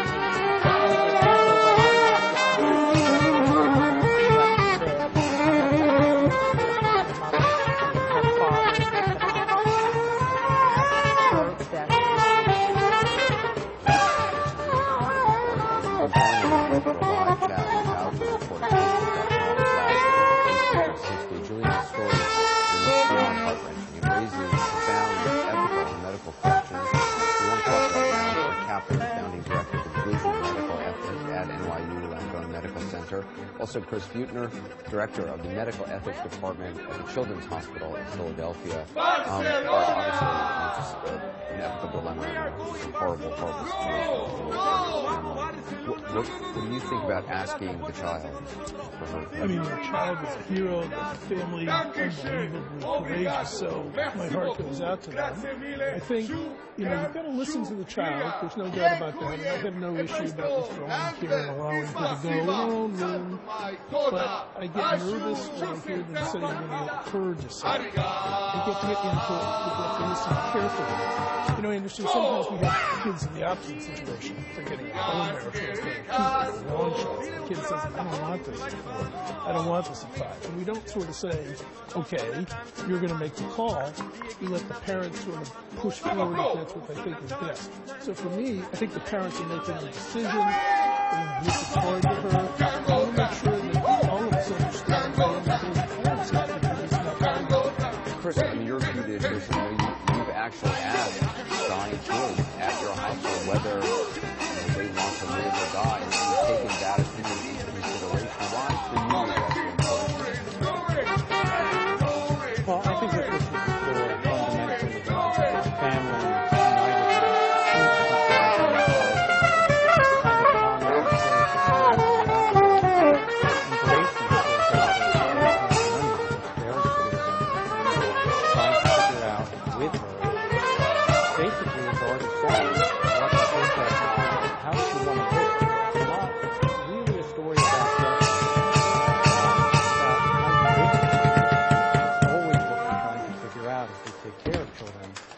what do they care most about, and how can we possibly make that happen?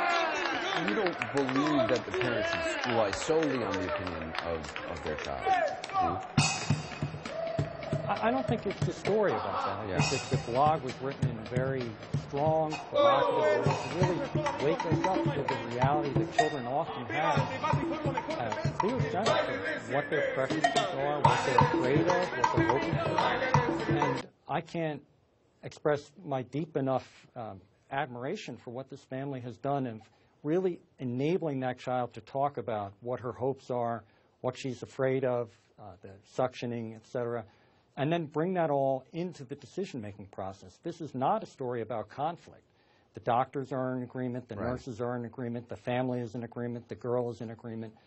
This is a remarkable case of doing exactly what we hope. Bring the child in, bring everybody in, and figure out what's the best way to love this little girl. Well, and Art, I mean, not just the strength of this little girl, but also the strength of the parents to ask, to turn to her. I mean, they could have very easily said, you know, we're going to exhaust every medical possibility, and even in the face of overwhelming odds, we want you to stay with us. And instead, I mean, you know, this is the most difficult decision they can possibly make. I mean, is it similar though to a hospital, to an elderly patient having a DNR, do not resuscitate? I mean, is it sort of, is there some sort of, can you compare the two? That's a great question, and I think they're different.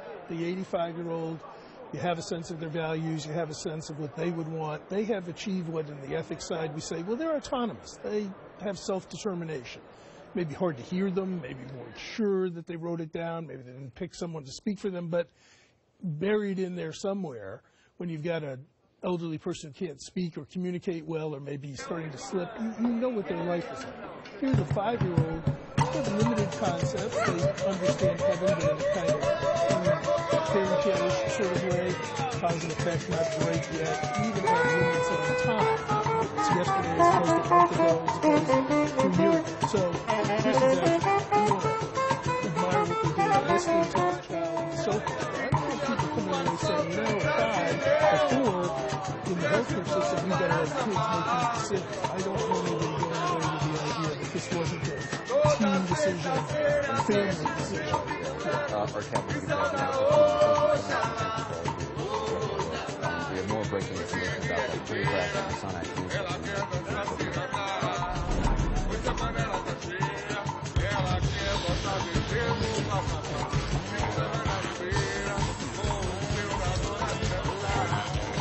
How do robots work? You need a team, working together, doing all kinds of jobs. And the best place to find a job is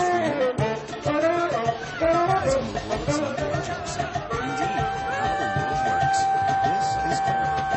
To prove to her that a name is the better choice for her, she's agreed to give it up. After the deliveries, I was okay. Now the Shabbat is done, and the pain is starting to come.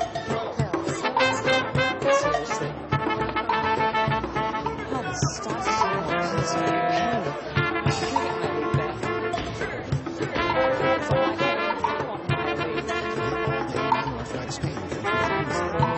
I work in healthcare, a technology company. I work in hospitality. And the Society for Human Resource Management is working for us.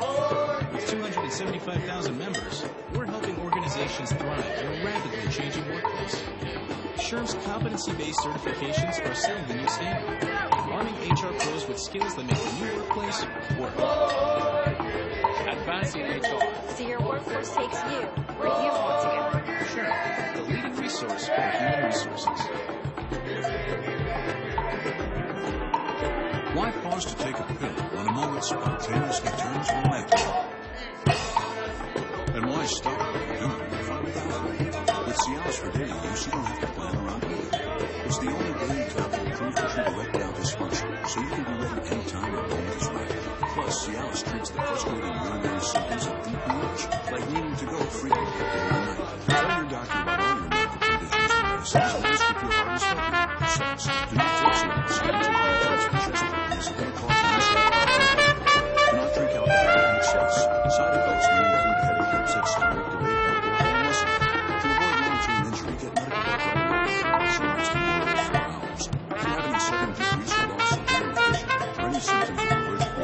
Stop taking Cialis and get medical help.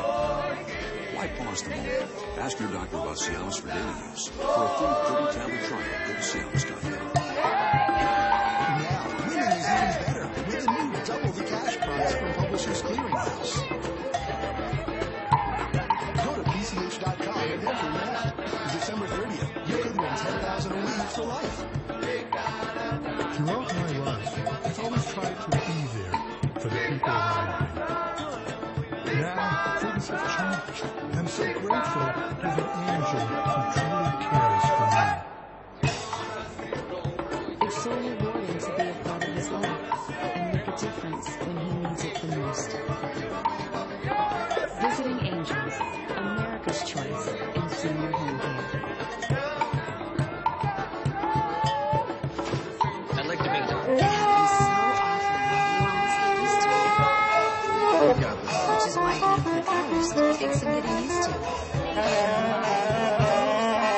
Usually it takes visit insurance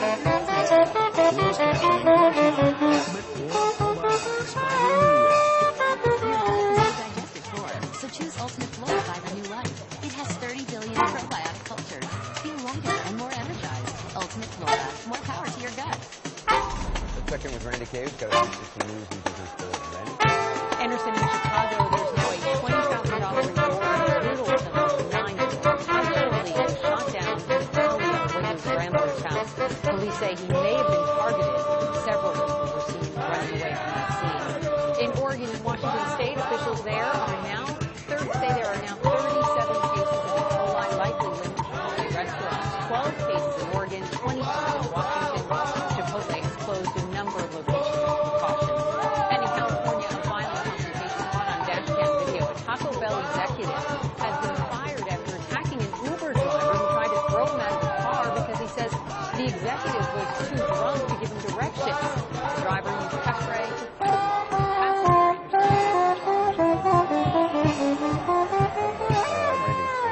Some breaking news just in on Metrojet 9268. CNN cannot independently confirm this. However, the state-owned news agency Reference 24 is reporting more information on the spread of the debris field. The network is reporting that the tail ended up 5 kilometers, about 3 miles, away from the wreckage. The tail did not have any signs of burning from the fire, which could mean the tail was detached before the fire started. That is according to Reference 24. If you think about that, the soul wall down desert. We don't have to forget that there were 25 children on board that flight. Live cut short just The youngest victim of this tragedy, Irina Ramova, only 10 months old. This is her with her little hands pressed up against the window, watching the planes take off from the St. Petersburg airport. Her mother, Tatiana, posted this image to social media a few hours before they boarded their plane for Egypt, along with a photo of their passports and airline tickets. A proud mom, Tatiana shared many pictures of her daughter on social media. The caption under this photo says, "My princess." Marina could have turned 1 on the day after Christmas. Anton Bogdanov posted this picture on October 24th with the words, "Farewell, Russia," underneath. He was on vacation with his family in Egypt. Anton was 10 years old and celebrated his birthday just last week. Vera Garasina turned 6 this month. She was on board the flight with Elena Rosiva, who just turned 5 in August. Diana Galinkova was in Egypt with her parents, Victoria and Vladimir. Diana was 4. Olga and Mary Sean brought their daughter Anastasia to Egypt and enjoyed her son and son. They picture the words Egypt 2015 written out in the sand. One of the last photos they took of the Yuri Fuden and Stasia Kirkwood boarding the plane. Stasia was just 3 years old. The picture was posted by Olga before they took off. The caption reads, "We're going home." That does it for this edition of 360. Thanks for watching. CNN Newsroom starts now. The cold truth is, there's no easy way to do your job when you're sick. Tough symptoms? Alpha Seltzer Plus is called. It's for cold symptom fighters with you back in control. Stay healthy. Alpha Seltzer Plus.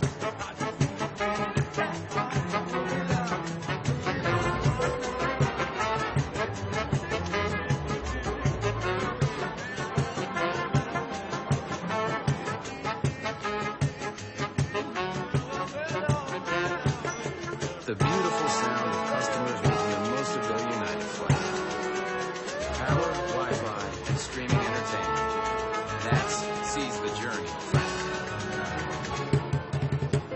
We went to Sandals because the best of everything was included. Sandals said they have more quality occasions than any other resorts on the planet. What we never expected was they do. Call 1-800-SANDALS. This is a story about you, the incredible you. It starts with your DNA, your 23 pairs of chromosomes that make you who you are. 23andme.com is a genetic service where you can receive personalized reports online about your health, traits, and ancestry. See how your 23 pairs of chromosomes help tell the story of one incredible you. Order your DNA kit today at 23andme.com.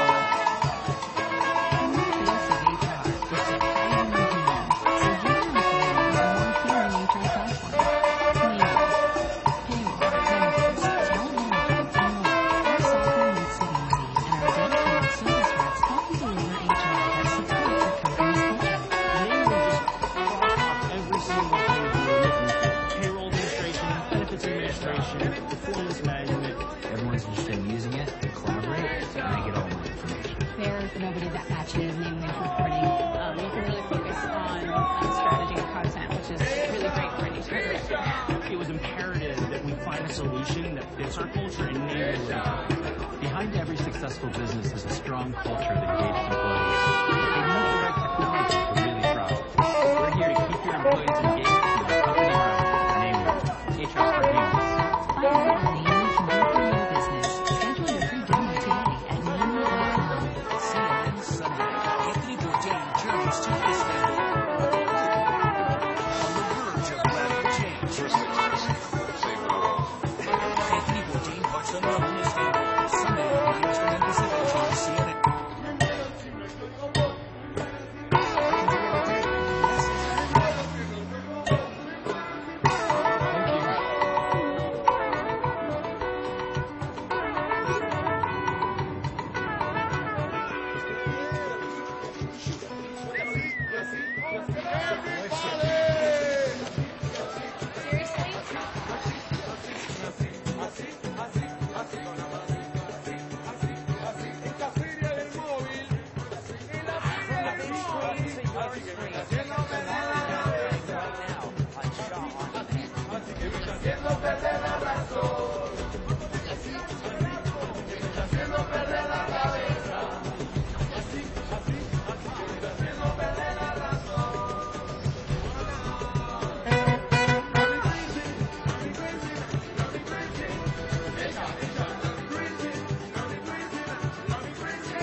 New episode tomorrow night at 9 on CNN.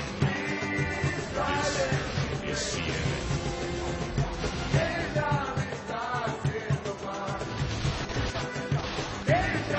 This is CNN Newsroom live for Angeles. Ahead this hour, the former country's take no prisoners Donald Trump is back. Along with the frontrunner, Trump is crashing out at pretty much everyone. Calling on his right wing. Mr. Details into what brought down that Russian jet as the plane's tail recovered miles away from the rest of the crash zone. And one of the shortest times ever, Daily Show's Jon Stewart changes channels and signs a new deal with HBO. Hello everybody, great to have you with us. We'd like to welcome our viewers in the United States and all around the world. I'm John Bors, Newsroom LA.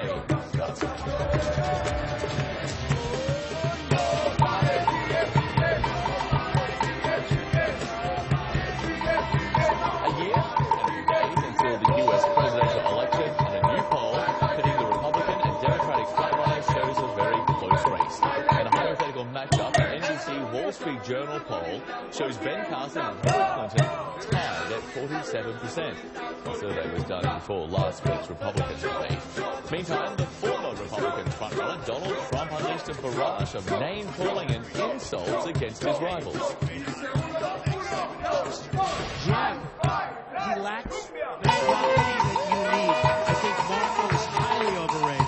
Highly overrated. Ben Carson does not have that attitude. Marco doesn't show up to the United States. What Jeb Bush was saying at the last debate, I don't know, but he didn't say it well. When the email problem came up, Bernie Sanders lost his whole campaign. I mean, what he did was so stupid from his standpoint. Marco Rubio's personal financial finances are discredited?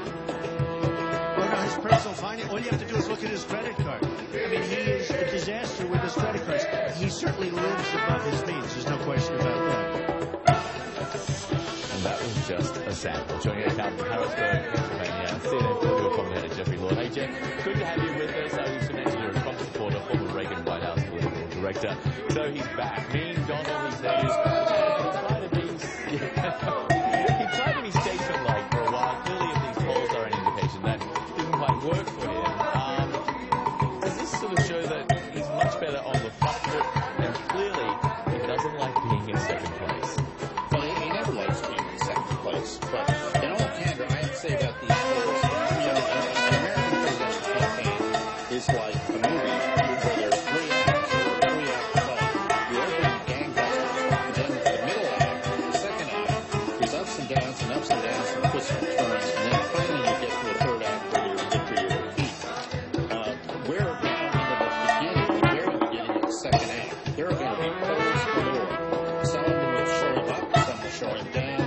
The question is he going to be able to get things together for Iowa? As you said, he is ahead in New Hampshire. He is ahead in South Carolina. He's ahead in the other polls. So I mean, this is the way of the world here.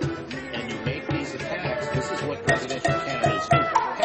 Today is election day here in Pennsylvania, and I voted for candidates for the Pennsylvania Supreme Court and other offices. And I guarantee you the local airways were filled to the tap on opponents. So this is what politics is all about. There's nothing unusual about it. There is a lot of rough and tumble, and I will not ask you if Donald Trump has peaked and if this is the end of his popularity.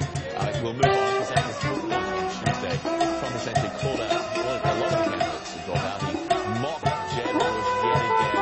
Jeb Bush, though, had his own message to Trump when he sat down to talk with CNN. Listen to this. You know, he's run for president twice and quit. And I've run for governor in the biggest swing state and won twice. I know how to win. I've done it. Okay, so what we're seeing now is this fired up Jeb Bush, I guess. There's, 3 months before Iowa. Can Jeb Bush reintroduce himself and catch on fire at this stage of the campaign? No, I think he's got a problem here. His new motto is, Jeb can fix it. And I can only tell you here that the base of the Republican Party doesn't want this to be fixed. They don't want Washington to be fixed. I'll give you a good example. He likes to talk about education. Ronald Reagan wanted to get rid of the Department of Education. Jeb Bush wants to fix it. This is your international audience. This is what Margaret Thatcher used to call the socialist ratchet. So that, what you have is a situation where the left moved the government in one direction, then the right, quote unquote, came in and just basically sat on it and managed it. And then it kept moving left every time somebody else on the left was elected. That's in essence what Jeb Bush is proposing. And I can assure you that the American people, or the base of the Republican Party that's out there for Donald Trump or Ben Carson, they're not in any way connected to that. Donald Trump did say that if you have been campaigning for the last 3, 4, maybe 5 months now, and your numbers, your opinion poll numbers are still in the basement, barely registering 2 or 3%, it is time to get out of the vote. And there will be a lot of people who agree with him. There's nothing wrong with starting the vote at 1 or 2%. People like Bill Clinton, George McGovern, Jimmy Carter, all of them won the Democratic nomination. George H.W. Bush in 1980. I mean, they were very, very low in the polls. But the difference is they went up quite a bit. They went up by a lot, and they eventually captured their party's nomination or got on the ticket in the case of George H.W. Bush after Ronald Reagan beat him in the primaries and picked him. So there's nothing unusual about starting low, but you got to go up. And if you have history, you don't have it. The message is you don't have it. Well, Jeb Bush started high. He's gone in the other direction. He was the front runner. That's right, exactly. It was between 8 and 87%. And one thing which is amazing is how Donald Trump managed to get under Jeb's skin. Even today, he was asked Donald Trump was asked about his coming up appearance on the Saturday Night Live on NBC. He said this, listen. My Jeb impression? No, I don't want to do that. I don't like showing a person sleeping at a podium.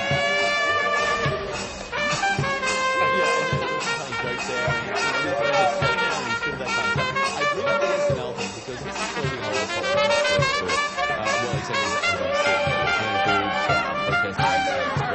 Justice is outright calling on NBC to stop this. And one of the reasons why I ask you this is because the polls do show that Trump is now driving Latino voters to Hillary Clinton. They're not necessarily pro-Clinton, but they are anti-Donald Trump, and that is now reflecting on the Republican Party. Should the rest of the candidates, the rest of the political be worried about Donald Trump and his standing right now with Latino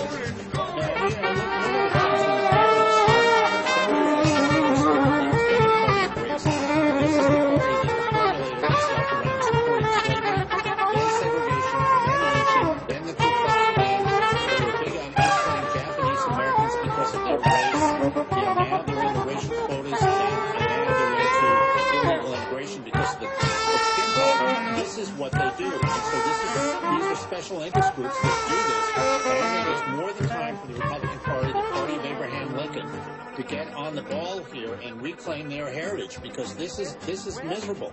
This is not what America is about. Ideas. A country based on ideas, not on race. And the Democratic Party, every last bit of it, including these interest groups, need to be called out on it.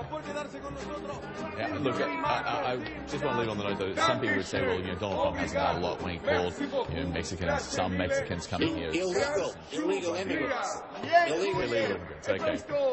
We don't want to relitigate that. That was months ago. 100% of the country is composed of descendants of immigrants. Myself included, Donald Trump included. Okay, Jeffrey Ward, thanks very much for being here. We appreciate it. Thank you. Thanks, Don. And with this programming note, Donald Trump will be a guest on New Day. That's at 7 a.m. here in the United States. You'll see it only here on CNN.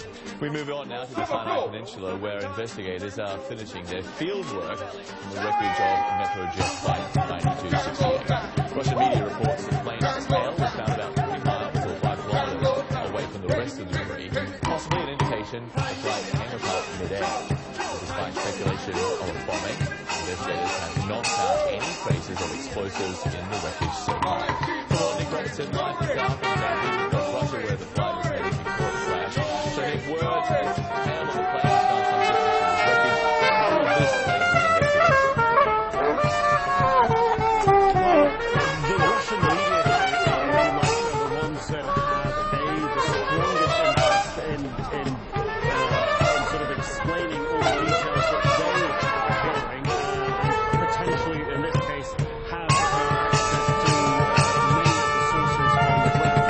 What we are learning from a St. Petersburg newspaper this morning, this is the oldest newspaper in St. Petersburg, it's also the most respected newspaper in St. Petersburg, and of course St. Petersburg is where this plane was flying to. They are now reporting something different that we haven't heard until now. They're saying there are basically 2 types of injuries that the people on board the aircraft sustained. That there were those at the front section of the aircraft who sustained trauma and burns from falling, and those at the rear section of the aircraft, the tail section, that experienced explosive trauma with metal fragments found inside the bodies. Now, of course, TASS, the state news agency, yesterday said that bodies that have been tested so far for explosive residue showed no indications of explosive residue, and also that there were, on the bodies that have been tested so far, this was according to TASS yesterday, that there was no indication of an impact on the bodies from explosions.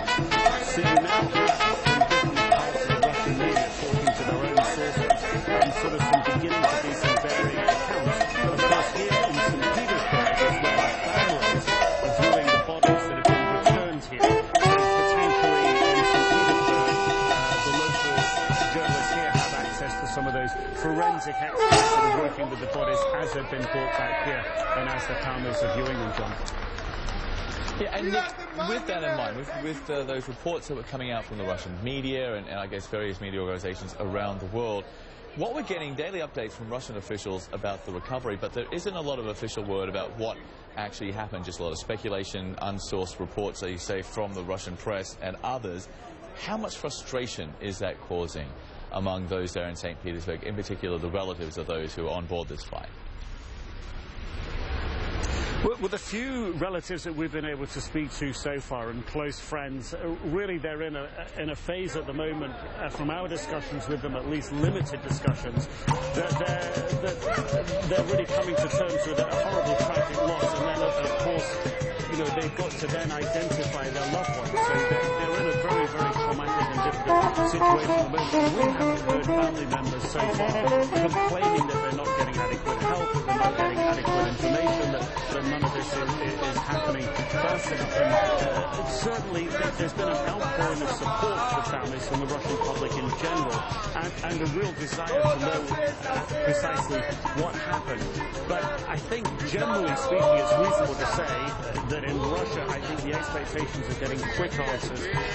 People generally don't expect that, and certainly that's what officials here are saying that the investigation is being led by India, that it will take several weeks, and that we can't judge anything until the final results are in. However, that said, the president's spokesman has also been very keen to say don't war unnecessary hypothetical risks with the plane coming down and Russia's military actions inside Syria, obviously intended to sort of address that issue. But ISIS itself is claiming responsibility for bringing this aircraft down. No evidence there to support that yet. That's an important point which we'll be discussing next with Bob Baer, who's with me in the studio. But Nick, thank you. Nick Robertson live for us in St. Petersburg. And of course, Bob Baer is here from the CIA with our security analyst. Okay, so we've had this plane come out by ISIS, that they did take this plane down. What we're looking at now with this flight, apart from a handful of flights like TWA-800, most planes that break up in air because of missiles. It's a missile or a bomb, right? So that then leads us to the possibility that there was a bomb on board. In your experience, how easy, how difficult would it be for someone to get a bomb on a flight like this? It's extremely easy. The explosives can be hidden, for instance, in the wall of a suitcase. You can take an iPad and turn it into a detonator. You simply put it alongside the suitcase and blow it up. You get a pound of explosives. Getting explosives through airport security, if there's no nitrogen testing, they swab the suitcases. It's fairly easy. In an airport like Sharm el-Sheikh, the security's not the best. I mean, they're on full alert there, but it is Egypt. It's in the middle of a civil war. You have an insurgency. There's no way to make sure that the airport staff, the guys who load the baggage, are 100%, aren't fundamentalists at that point. I've blown out Sharm el-Sheikh. It's not exactly bristling with security. It's like, wow, that was a few years ago. Again, this highlights in international airport, you can all the security on the outside. In Europe, you get the airports outside of the system. It makes it very easy to get something on the plane. Well, even in the United States, it's